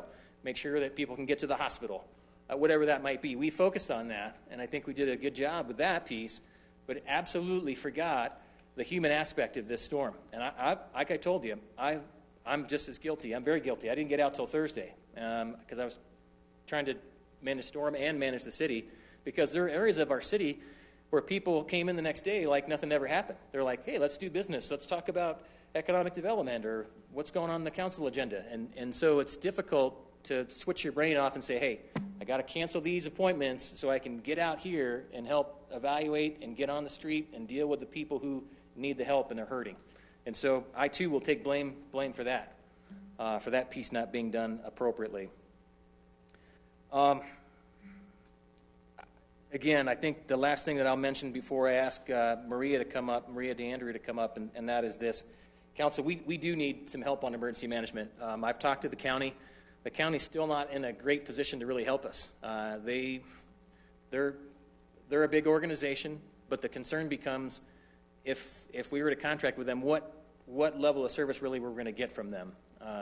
They're great at what they do to responding to disasters and to helping people follow the paperwork and connect with the state and all that, and they're a great resource. We want to have that, but I'm suggesting that we need to work immediately. Matter of fact, I have a meeting this week. Maria and I think it's tomorrow, are meeting with Littleton. They're losing their emergency manager to South Metro Fire and Rescue, and they're going to be in the same boat. They need an emergency manager as well, and I'd like to explore that, but we need to move quickly on identifying a person who's not me, who's not the police department, who's not the fire marshal, or anybody else who you want to point at and say, you're the emergency manager.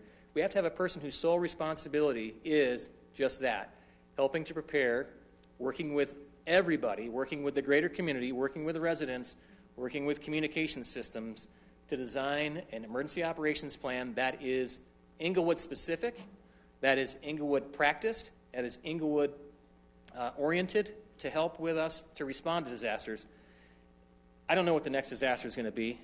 Quite frankly, since coming here in 2014, it seems like we've had disaster after disaster. And they may not be natural disasters, but they just keep happening. And we need to be prepared to deal with that, whether it's a cyber attack, which we've dealt with, whether it's flooding, which now we've had 3 bouts of flooding, 2 up north and then 1 down here. We have to be prepared for that. And I don't feel like we are prepared, and that's why we brought it to your attention to say we need some help and need some resources. And I recognize that it's going to cost money, but an ounce of prevention is worth, a pound somewhere else. And another statistic I just saw from FEMA is that $1 spent on planning saves $6 on the backside of trying to recover from a disaster. And that was in a CML publication that just came out. You probably received it too. It's the Knowledge Now on Resilience. Great publication. But the fact of the matter is we need to have that level of resilience and have that level of preparation so that we don't get caught again in this particular position where, again, we were all trying to do our best job, but our best job wasn't enough for what our residents needed at the time. And so we are going to work on that, obviously, moving forward. We don't want to be in a situation like what's going on in Mendocino. We don't want to be in a situation like just happened this past weekend in College Lake Dam in Lynchburg, Virginia, where my parents live not too far from there, and they said that was unreal when that dam could have breached and people lost their lives down there from the flooding that occurred with 7 inches of rain in a 2-hour period. So we need to get our acts together, get an emergency manager, get focused, and most definitely and more importantly right now, we need to turn our attention to looking at what we can do to mitigate this from happening in the future. As I said, we're a built-out community. We do have some plans from the past, but those plans, and I mentioned in my report, for better or for worse, are not realistic because you're talking about pipe sizes that are larger than your rights-of-way, pipe sizes that, where are you going to put the water? How are you going to get it to the river? So we have to figure out detention, and at this point in time, I'll call up Maria DeAndrea, and she'll talk about that. Could I ask a question, please, about your report first? Yes. I want to know, and this is all fresh, and I appreciate the work that you did on this report. Yeah. But what's become apparent tonight is that we might be missing the piece of the experience of the 7 of us and some communication from us, as well as what the citizens brought tonight. And I think that needs to be included in this as soon as possible for us to have that discussion. Sure. So that we take your report now, which I appreciate the information, and say, okay, that's how you guys saw it from the city piece. This is what Councilmember Wink saw. This is what Councilmember Sierra saw up north. Yep. This is what the Mayor Pro Tem experienced, so that we can kind of bring this together along with the information that has been brought here before we move forward. I don't want to just, I realize you want to just get something done, but I want to make sure that we're getting all of this information so that we're moving in a direction that's addressing the issues that we're dealing with now and how we're going to handle different things going forward, and exactly in dealing with the issues now, what created that and where we might be able to do some better things. And I really would like to have that vetting process happen soon as part of this report. Are we planning that, or can we do that pretty quickly? Well, I think, again, as I mentioned in this report as well, that we still need to have an after-action debrief with our staff. If council wants to participate in that, that's great. And no offense, council really wasn't part of the response. And so typically what I'm looking for in this particular instance is, where were our points of failure? Where were our points of positivity? Those types of things in an after-action debrief. So we want to do that. We certainly can have a study session with the council to get your I appreciate that, but I would respectfully disagree that I do believe council was part of that, and I think that the piece that the citizens are bringing forward so that we know where they feel there was a misstep or miscommunication, whether real or imagined, whether that they perceived that did worse for them. But I do believe that this council was part of that, and so I would like to get those pieces in like I had requested earlier. Well, again, I stand ready. If council wants to have some sort of meeting, that's great. If there's consensus for it, we'll do it. I'm not dismissing what you're saying whatsoever. I think a lot of us have been out and talked to residents just as you have as well as a group. So we're open. I just wanted to know what you planned. I didn't know. It's up to the rest of council. Let's do this. Let's continue with the other two reports and then try and figure out what are the points that we feel are getting missed by some of this analysis. Perhaps sure if you do it tonight, we might need to schedule something. Sure. Yes, let's get to that so we can hear the other reports. Thank you. Thanks, council.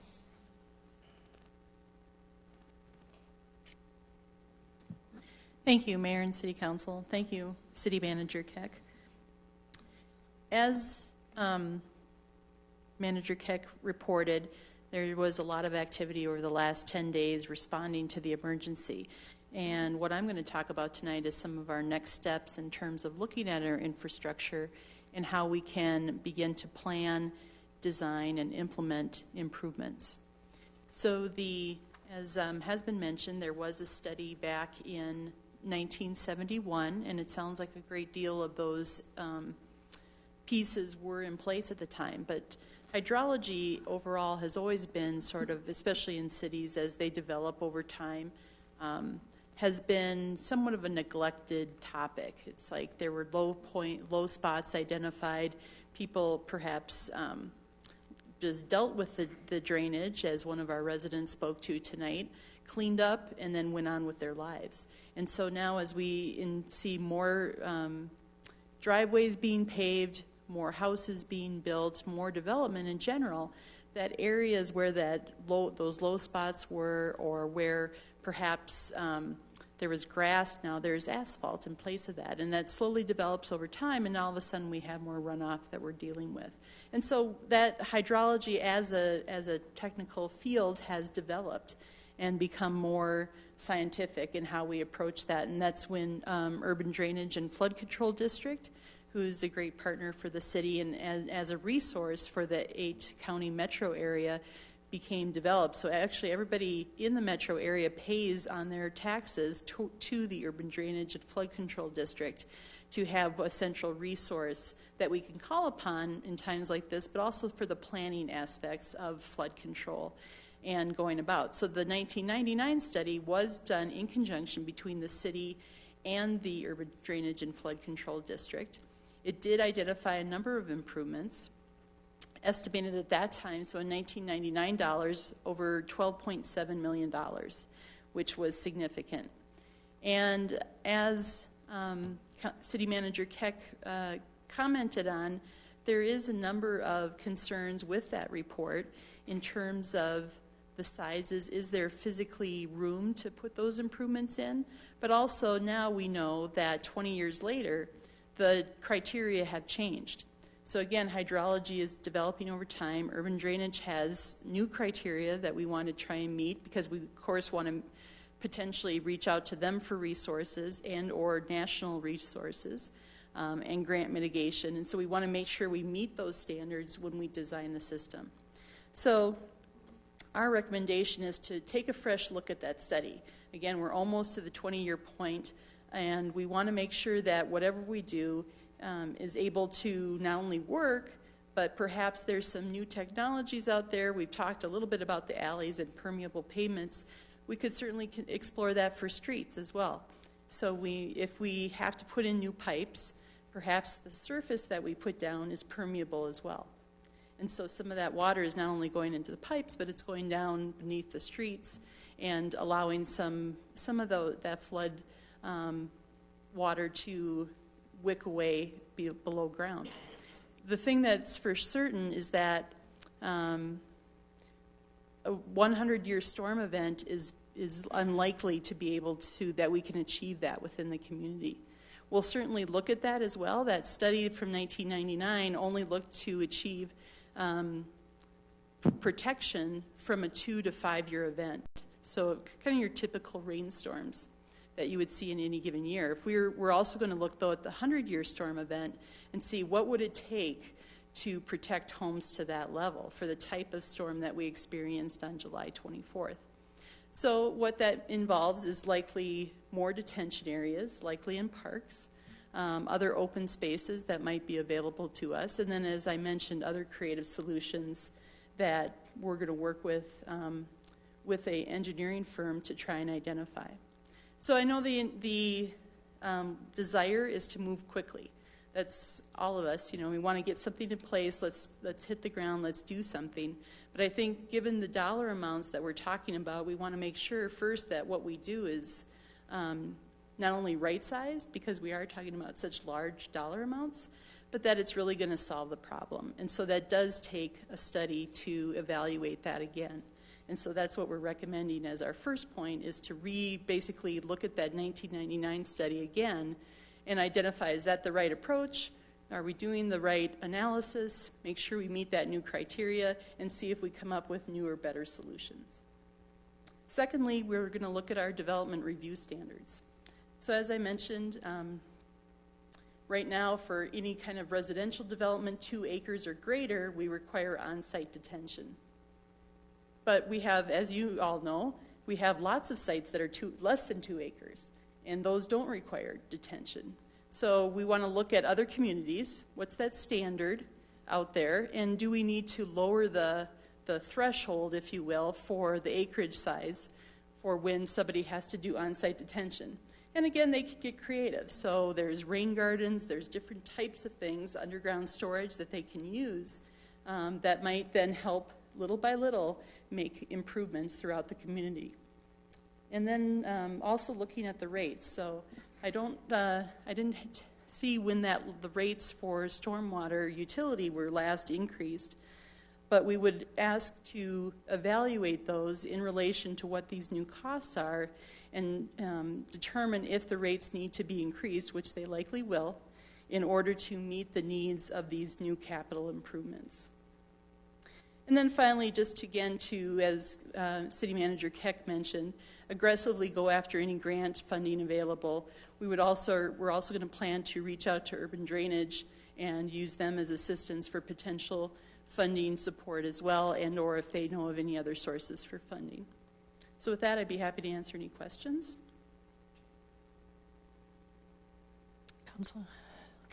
Councilmember Wink. Thank you. Hopefully I wasn't not paying close enough attention. When is Tufts, the raised area there, Tufts right at Bannock, of course, that southern edge that raised and went back down. I know it's going to be worked on, that paved manhole cover. When is that going to happen? Yeah, I don't have an exact date, but I would say within the next month or so. We're still focused on storm cleanup. The corner that Councilmember Wink mentioned is the southeast corner of Tufts and Bannock, and we had just paved it like the day or so before, and so the storm water actually raised the asphalt there. So we do know we're going to cut that out, repave it. I would say, though, conservatively within the next month or so. But we're still taking, alley rework is still taking precedence. Thank you, Marie. Other questions? Mayor Pro Tem Russell. So that corner there was also a manhole cover that was paved over. And why did the pavement on Tufts actually raise up? I mean, it impacted Bannock where they paved, but it was really the asphalt on Tufts that raised up. do you know, was there a problem with that storm drain line? I don't believe so. I believe that my guess would be just based on looking at the situation was that the asphalt raised because it sat there and permeated the underground or the dirt underneath and actually then raised that or caused the dirt to expand, causing the asphalt to raise. I do not believe that it was the storm sewer that caused that in any way, shape, or form. So does Tufts need to be repaved? I mean, it wasn't as in good a shape as the newly paved Bannock. Yes, we will cut out a portion of that on Tufts around that manhole that was covered over. We likely will keep the manhole covered because of the concern about either tripping hazard or for a bike driving by. But we will cut out any of the raised portion and repave that. So I would see a good portion of that intersection, especially in that southeast corner, being repaved. The asphalt removed and then repaved. Okay, and then I have one other question, and this may not be for you. My question is, we're in the budget process. Are we taking into consideration what this storm has created and looking at cutting back? Because I think this is going to be so massive. If we start raising fees and everything and still continue to not cut back in our other spending, we're doing a disservice to the citizens of this city.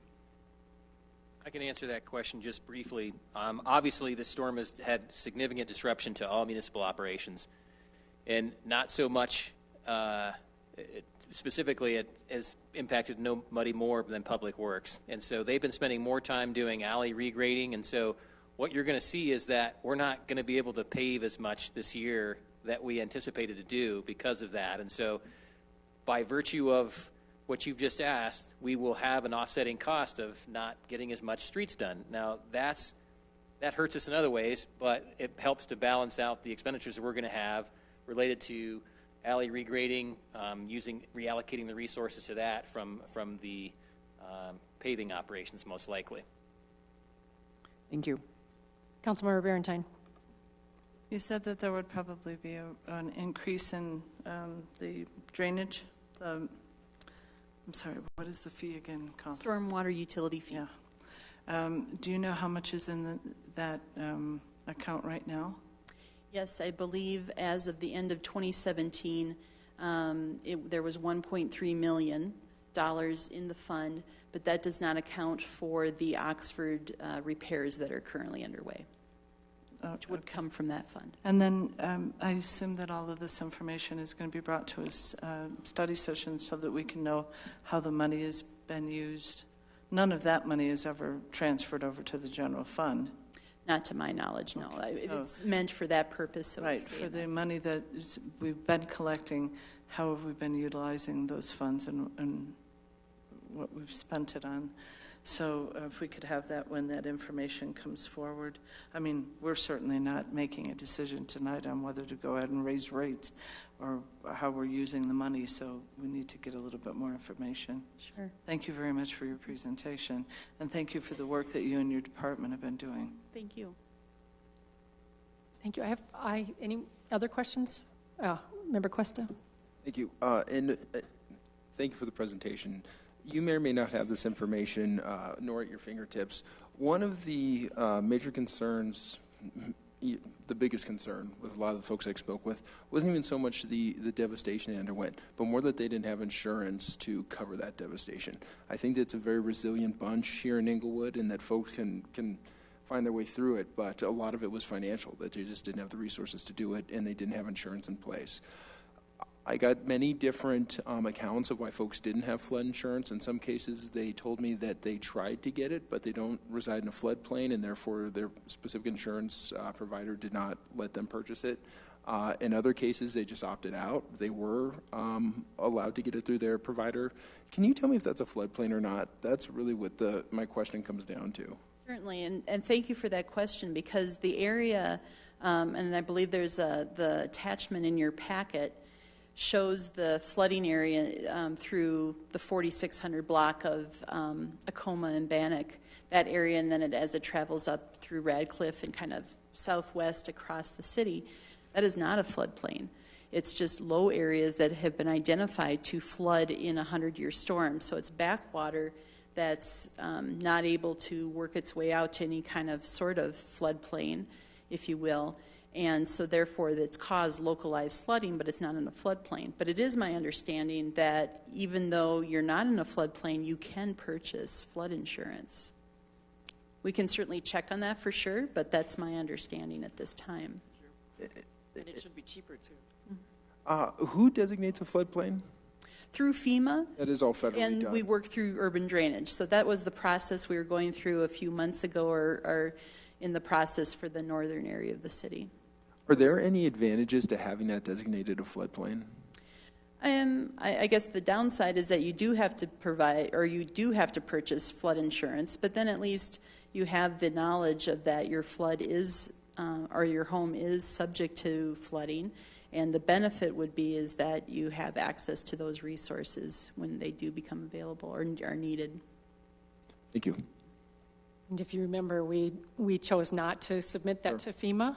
It was interesting when I was talking to folks on Saturday. Some chose, some folks in the area that Member Sierra is talking about asked me, "You aren't going to submit us to FEMA now, are you?" And others telling me, "Please submit us to FEMA." So we really still have a problem on our hand of people not knowing what they want, either, not having a full consensus. Yeah. Member Sierra?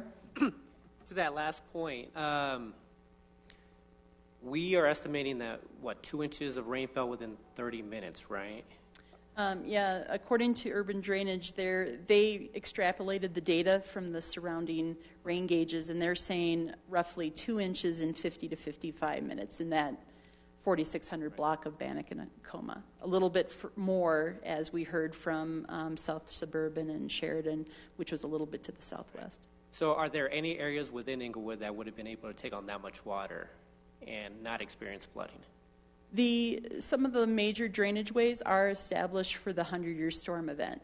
So those more large ones, I referenced them in my report. So some of them can manage that. It's, again, these kind of localized and as flooding areas where it gets more difficult. Okay. So that information that was provided in the 99 report or 98 report, that did highlight some high susceptible areas. So that is true in terms of where we would see flooding in this type of situation with that much rain. Yes. Okay.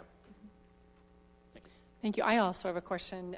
When Mr. Schultz spoke tonight, he talked about the drainage culvert that was developed by a homeowner before he became the owner. Is that something that would have been permitted and then developed with the city involved, or do we know on that property whether that was a permitted and what impact that has on the flooding? Yeah, we'll have to research that one in particular. Some of the instances that we're identifying through staff is that those aren't in an easement. So were those put in by property owners on their own? We'll have to check on that. But as we start to look at more specific situations, we'll see, because there's also some question about the grade of that one. And where it flows to and what areas it drains to. So I'm not ruling anything out at this point. Yeah, I think one of my concerns, and I was talking to a couple people about why we need some action, obviously, but we need to study to find out exactly what has been done that might be exacerbating it and what kinds of things have been done that actually have helped it, and get a good list of those. Even things that people do in terms of their own drainage on their properties and where it drains to, and things that people want to do to try and keep their home from flooding that may impact another person's home, and exactly. No intent to do that in any way whatsoever, but taking it as a whole and being able to help every homeowner understand what their impact is on another property versus someone on theirs. I really want us to do this right, so that no one property gets preferred over another or gets, ends up with it all again. Thank you. Mayor Pro Tem Russell? And you may not know the answer to this question off the top of your head, but when were the last time the storm drains were cleaned? And do we routinely clean the storm drains in Englewood? I'll refer that to Director Brennan. So it's my understanding that Public Works cleans off the tops of the inlets, and then the actual vectoring, because they have a special machine for that, they do that. One of the elements in the strategic plan, though, if you recall, is to develop more of an asset management system. And so we'd part of that is setting up a routine cleaning schedule that would go along with that. So if we know what we have in terms of inventory, then we can start to schedule and plan out our work, and then actually document when we've been at certain locations. So that would be part of our near-term effort as well, as we get an asset management system in place. But I'll refer that to Director Brennan. Okay, thank you. Good evening. Yes, she was correct. Public Works does the surface drainage, so after any significant storm, especially hail with all the debris, they go out and sweep the streets and rake the grates off. And at that time, they provide a list of anything that needs to be cleaned out. And it's usually performed within that week. We have one vac truck and 1/10 of 2 employees dedicated to that. Okay, so do they just travel around, or do people have to call in? It's both, but Public Works does cover the entire city. Okay, so it's Public Works that lets you know. So on the surface, underground is utilities. Okay. That's the differentiation. Okay, so then one other question goes back to what the mayor asked about the culvert, because when the person here said that the previous property owner built it, then is the city responsible for cleaning that? Because the neighbors on both sides were, actually I didn't talk to the gentleman that lives on the south side until tonight when I heard him, but the lady that lives on the north side said that they don't come and clean it very often, and she actually, the lady on the north side of that culvert, has lived there since 2002, and her house has flooded 3 times since she has lived there since 2002. Now, not to the extent that it flooded this time, but so this 100-year flood, I mean, kind of what we were hearing from a lot of the citizens that were here tonight was this isn't the first time in that area. It floods a lot. Can I just make sure that you understood what I was asking, because I don't want to. I may have misused the word culvert. Mr. Schultz used culvert, but it's that cement, Yes. not the culvert that's in the It's alley. It's a like U-shaped drain. Yeah, and it's very long along the north side of the house. The very It's long. the whole. It's the right, whole property line right. from the back all the way to the front. We're talking about the same Yes. thing. Just wanted to make sure. Okay. If it is a private facility, we do not clean it. Did you? We have easements. We did clean this one out after the storm. Okay. There wasn't that much debris in it. The volume of this storm actually cleans the system, believe it or not. Okay, so then that brings up another question. The property owners need to be made aware that it's their responsibility to clean it, but then what happens to the surrounding property owners if they fail to clean it and then there's collateral damage because it didn't get cleaned? Mayor, I'll just say with that particular box, there was debris in it. The problem is when you have a storm of that magnitude, there was stuff washing from all over the place, and flies were in there. And I agreed with the resident. Actually, Ms. Hoffman said, "Hey, can you get somebody to clean this out? Because there's a lot of mud in there. It smelled bad." And again, it was picking up everything from the surrounding area and dropping it in there. So we cleaned it for sanitary reasons. And so that's something we're going to have to look at, in the future to see if that's part of our work as well after storms like this magnitude.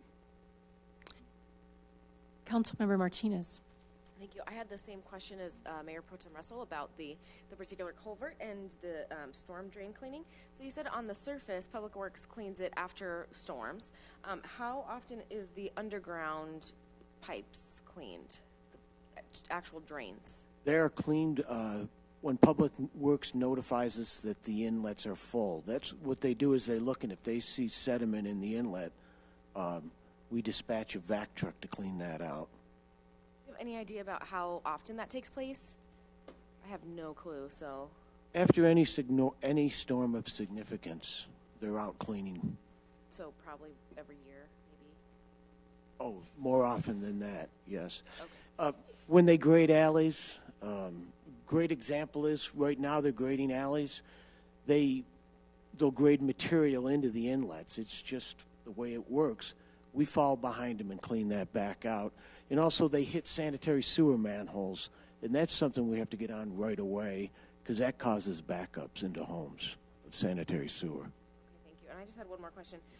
It was indicated that the first step would be to reevaluate the 1999 study. Do we have any idea how long of time of duration that may take?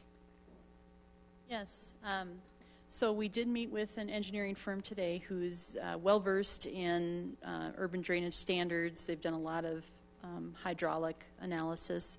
And they're estimating that we're going to still work on that scope of work, but they would say probably at least 6 months is the outside limit. So probably after the first of the year, we'd be looking at coming back with recommendations. Okay. Councilmember Wink? Thank you.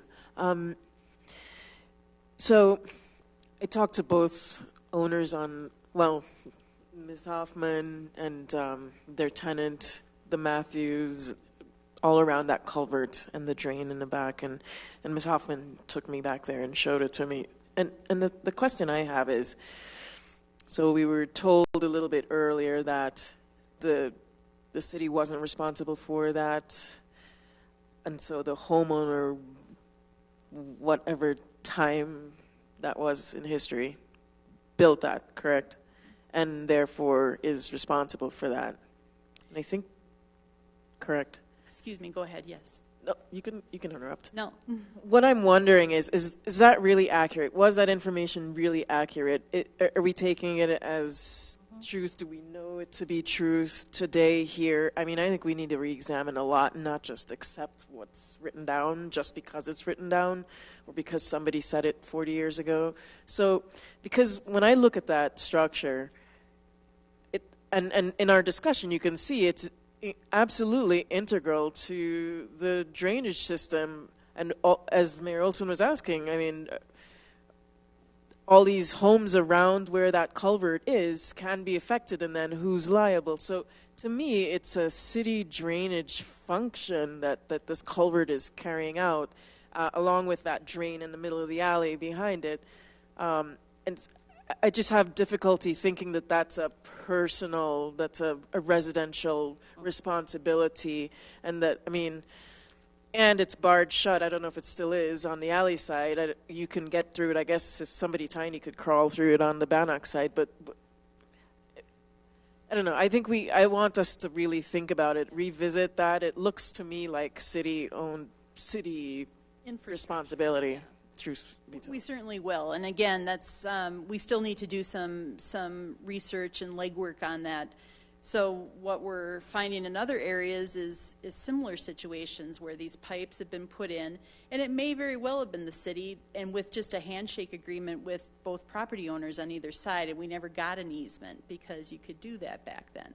That may be the case in this instance too, and nothing was ever recorded to make it formally the city. So we may be dealing with that type of situation because it is, even whenever it was put in, was a significant expense. And would the homeowners have done that without involving the city? I don't know. So I don't have a clear-cut answer for you. I apologize. Okay. No, thank you. It's helpful. Thank you. Councilmember Berentine. Exactly what Councilmember Wink brought up. I mean, I have a situation on Washington Circle. And if it weren't for that, we had some long-time residents there. They were being told that was theirs. And the long-term residents said, yeah, no, and as the city put it in, the city's responsible. Okay. That's their deal. Now, if it was some handshake between, property owners, that's one thing. But it's the city's responsibility to make sure that we've got that documented if we spent the money to put that in. And I do agree with Councilmember Wink when I've gone and looked at these through the community over the years. it's important for us to keep track of what they are. They are part of our assets and our infrastructure and part of our responsibility and what kind of maintenance we're doing. So I feel kind of pressured tonight that somehow we're supposed to like get all the answers tonight and ask you all the questions tonight. But I know we're going to have a study session soon, not in 6 months, because I'm afraid too much of the history of what's going on here, the knowledge of the issues that people faced, is going to fade quickly. So I would like to do it as soon as possible. And if you could add that to your list of things that we would like to have information on, is exactly where these are, who is responsible for them, who put them in, so that we can take responsibility if they are ours and then integrate them into a plan of how we're handling things. But if you could have that information, and I'm not saying that the city always did that. Maybe they are a little harder to find, I don't know. But if we could at least start getting some of that and maybe start with this particular one, that'll give us a start. And we may not know, we may not have any documentation. But what we can analyze is, does it make sense then for the city to maintain that line because it drains a larger area? It doesn't just serve those two properties. Well, to what she brought up, if it really does connect in to a larger, and you can go, this is really part of a larger system. Mm-hmm. I can see where at some point they did this to mitigate some other problem, then maybe we can make some arrangements so that we have it as part of our plan. And I appreciate you bringing that up. We document that, we get an easement, so that it is clearly part of the city system, and really clean everything up at this point. Because we can't continue to rely on our long-term residents. Eventually they become no, well, or they no longer are here. So, and we can't, and we have to have better documentation. That memory, Right, which is what happened with this property. It turned over, and I just found it to be very odd that there was this long cement box that was going along the side of the house, completely separate than the other culvert with a grate on it. And that somehow that was put in by a homeowner. I hope that there's some record for it, because it just seems very odd. But I'm thankful that we know it's there, and that could be part of the study to figure out, does that work? Is that helping? Is it making it worse? Can we improve it in some way? Councilmember Wink. One more quick comment. Thank you to Manager Keck. Ms. DeAndrea, is that how you pronounce? I think you pronounce it a little differently. I usually say DeAndre. But DeAndre, that's what I thought. And Mr. Brennan, for your reports and your comments this evening. I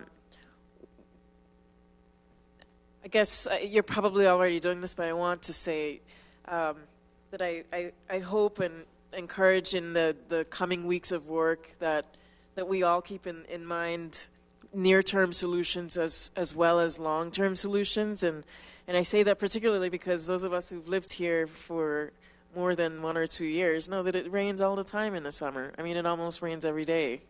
And so my most horrific fear right now is that maybe some other freak rainfall happens again while we're trying to recover from this. So can we think about the immediacy? What if it were to happen next week? Can, just some short-term thought or plan in the absence of having hired this person and that person and made formal plans that are going to take a little bit more time, but can we have something immediate just in case? I mean, it would be absolutely devastating if somehow we got flooded again and those same areas are hit again. Can you imagine? Yeah. And I think, while I can't say that the impacts would not be the same, I would hope that our reaction would be swifter in terms of providing. Yeah, let's not hope. I'd like us to just have something written down. I think guests being in our forefront at this time and dealing with it, that we would have a better response time. One of the things that I think this is brought up for me, because we do have an area that's designated as a flood area, and we know how much money it's going to cost, and we haven't been able to do anything yet, and it does depend on other cities, that area is very, very vulnerable too. Now we have 2 areas that are fairly strongly known. It would be really helpful, I think, to piggyback on what Ms. Wink said. It would be helpful to have sort of a perhaps this is just taking your lessons learned, and let's decide in the next few weeks, and I do think we need to have a follow-up study session to how we're going to communicate with one another if and should another thing happen, and what our different roles would be. I think we can at least take the learnings from now. We need to have an emergency manager at some point, yes, but in the meantime we don't, so what are we going to do? So I'd love to see some ideas of that just mapped out. Councilmember Wink did have some great stuff in her CML report. I'm sure there's things that you already have at your fingertips like that too that you could put in place, but if we could schedule a study session time to actually go over that, and then I'm going to let Mayor Pro Tem Russell talk next because she's had her light on, and then I have a couple other points.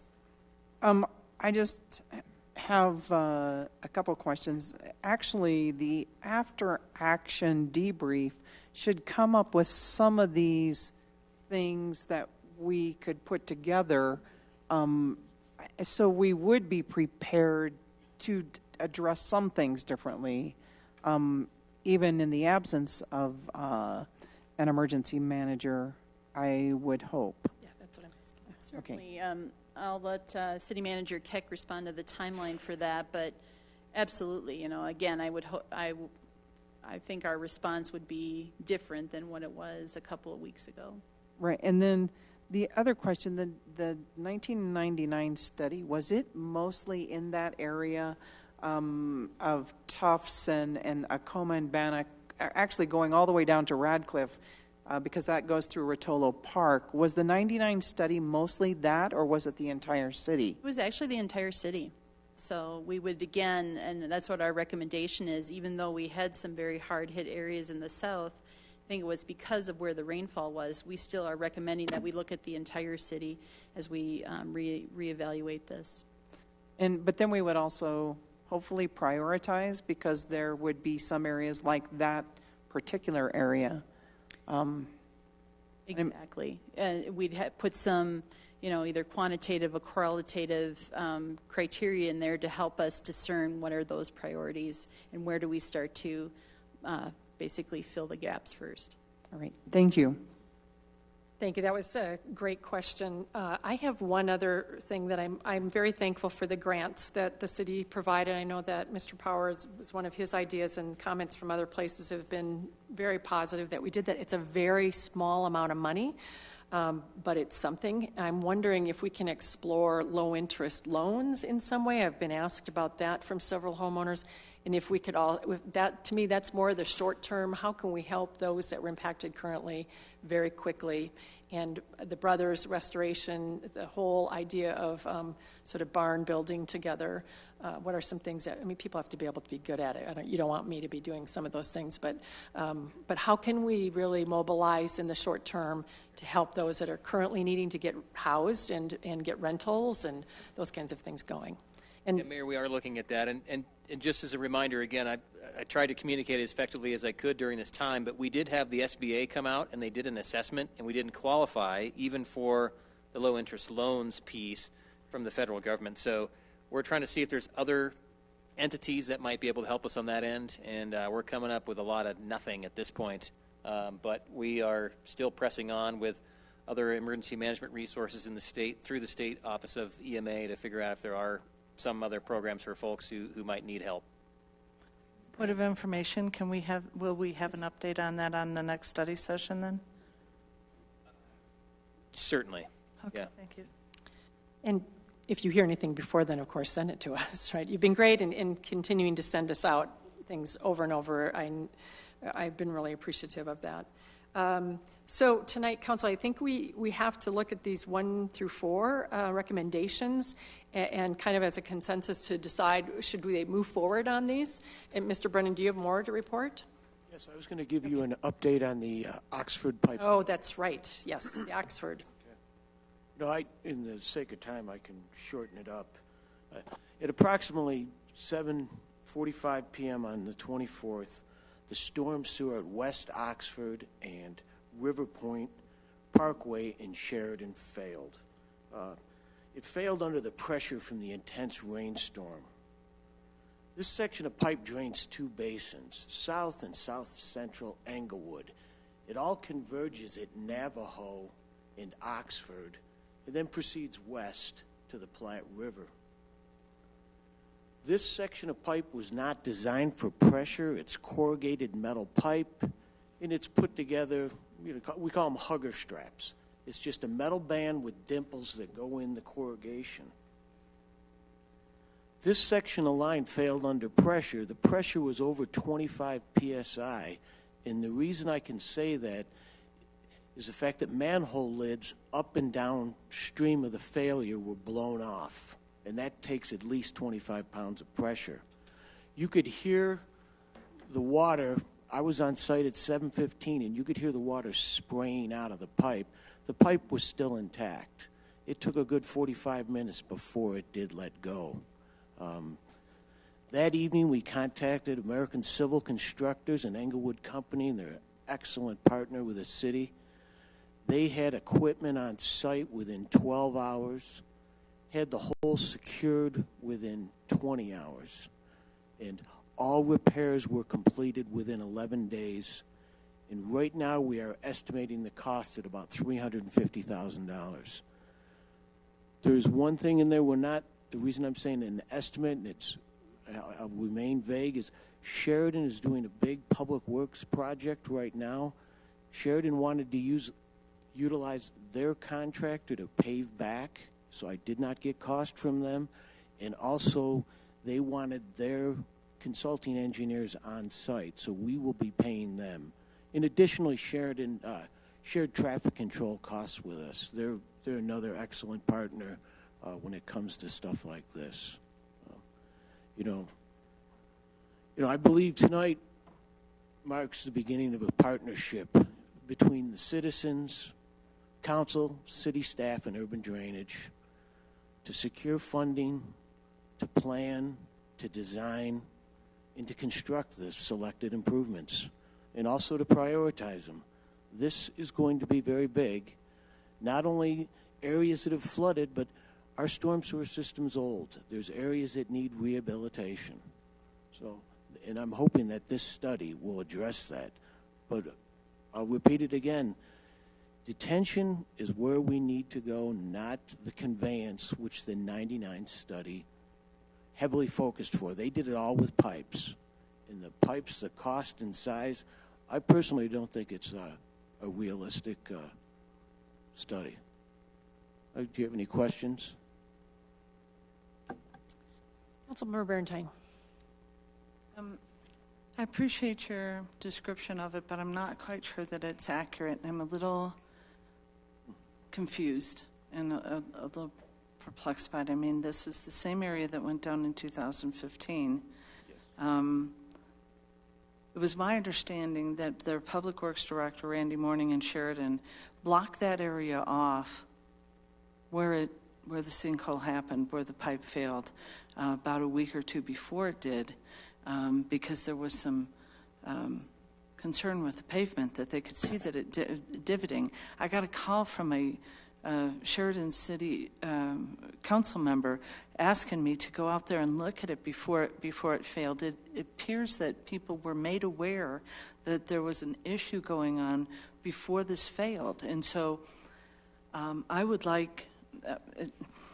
It's also my concern that I heard that about the working together with Sheridan being denied being able to go down into that pipe and check it, and they were told for some insurance issues. I listened to one of their meetings, and there are some issues with Sheridan wanting to go ahead and put some additional requirements on us every time it rains more than so much that there's a pipe checked that maybe by, I think they mentioned 2029, that there is the funding to replace the entire pipe because this is the second time this has happened, and some other issues of requirement that didn't sound like we were maybe working together as well as we could. I would appreciate it if when this is brought back to council, or at least to a study session, that we have a little bit more information on was that road closed off prior? Did the city know from Sheridan, where we notified that there was some concern that they believed that this was going to happen? It was my understanding that they unblocked the road shortly before, within some period of days before it ended up failing again. This wasn't something that was, I think, event-driven as much as it was happening over a period of time, and that maybe we should have known about it. So I would like a little bit more information. Okay. The particular you're talking about is about 600 or 700 feet downstream. And yes, Sheridan did voice concerns. We were out on site. We star drilled the street to look for voids and saw none. We entered the pipe and found one joint that was starting to separate, and we sealed that joint internally. Where the failure happened in 15 and 18 was farther east and a smaller diameter pipe. Mm-hmm. What was determined by Sheridan in that section was just asphalt movement. With all the truck traffic, when asphalt gets hot, it pushes. If you go walk across West Oxford, anywhere along there, the wheel ruts are there. And that was their concern. They thought it grew. I went out and looked at the property. I brought up several questions and issues that they brought up at their council meeting. I would like a little bit more information. If you want me to, I will write these questions down for you, but I am concerned about how they want to handle it in the future, how we're handling it now, and what warning we might have had previously. And I am not really expecting to put you on the spot to answer that anecdotally right now, but I would like to try and get some more information. All right, Sheridan has relayed their issues and concerns. They have not been relayed to the council in any kind of formal manner. So Councilmember Barentine, can I ask that we focus it on a very specific request, and then let's move on?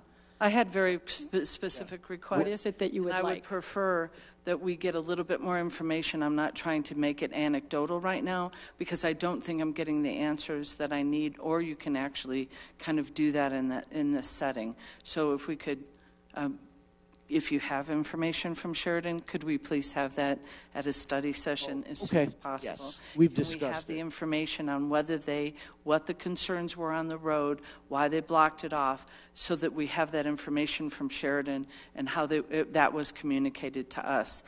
And if that was a concern, why did they unblock the road just before it failed? So I want to know the process that we did, the concerns that they had, so that I have that from their side too. Thank you. I understand that there were two different sites that you were suggesting we're talking about here, and perhaps that's what's going on. So if you can give us the information on both sites, the one that I think Councilmember Barentine is talking about, as well as the one that failed, that would be really helpful. Thank you. And if I could also have the report on how often the pipe was failing once it went in, and exactly how we're trying to partner with them, what that looks like, with some documentation, that would be great. Sure. Thank you. Thank you. Are there other questions? All right. So on 1 through 4,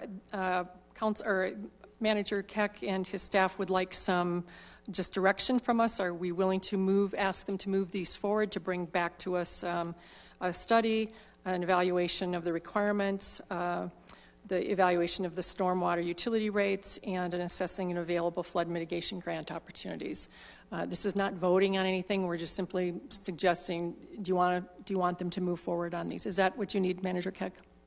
Okay. I think these make sense. I'd like to see us go forward, have them investigate every single one of these, and bring back to us what they think we need to do. Councilmember Cuesta?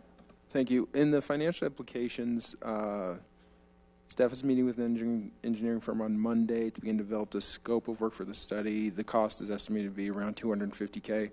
I think council has shown a willingness to spend money where it's smart. I would like to see just what that scope will be once it's defined before we vote on that. The other thing you mentioned were the digital rain gauges, and I'm not seeing that in 1 through 4. Or is that included anywhere in 1 through 4? It's not, but we've already required that, and we'll be talking to Laura Krager with Urban Drainage and Flood Control. It's something that they might even be willing to put in at their cost, but with our electricity or power to provide the power for those units, we need to make that connection first. Sure. Okay. Thank you. And I'll be supporting, Mayor. Thank you. Councilmember Martinez? I'll also be supportive of all 4 recommendations. Councilmember Barentine? We're just asking them to go ahead and Yes. Bring the information forward. So, I don't want to give anybody the impression that we're moving anything forward quite yet. We're just getting the information so that we know what we can vote on. That's I'll be exactly supporting right. it. Thank you. Thank you. Anyone else want to weigh in? Councilmember Wink? No, you were pointing. Oh, no, we're not voting. All right, I think we have will also support consensus vote. So that was a vote of yes. You're wanting to see us move forward, and I saw a nod from Councilmember CR2. All right, so move forward and bring back to us what we need to make some decisions on. Thank you. We have one more report. Agenda 14, City Attorney's Report. No report this evening. My goodness. Thank you. Thank you, everyone, for your patience tonight and your willingness to really think this through. We're adjourned.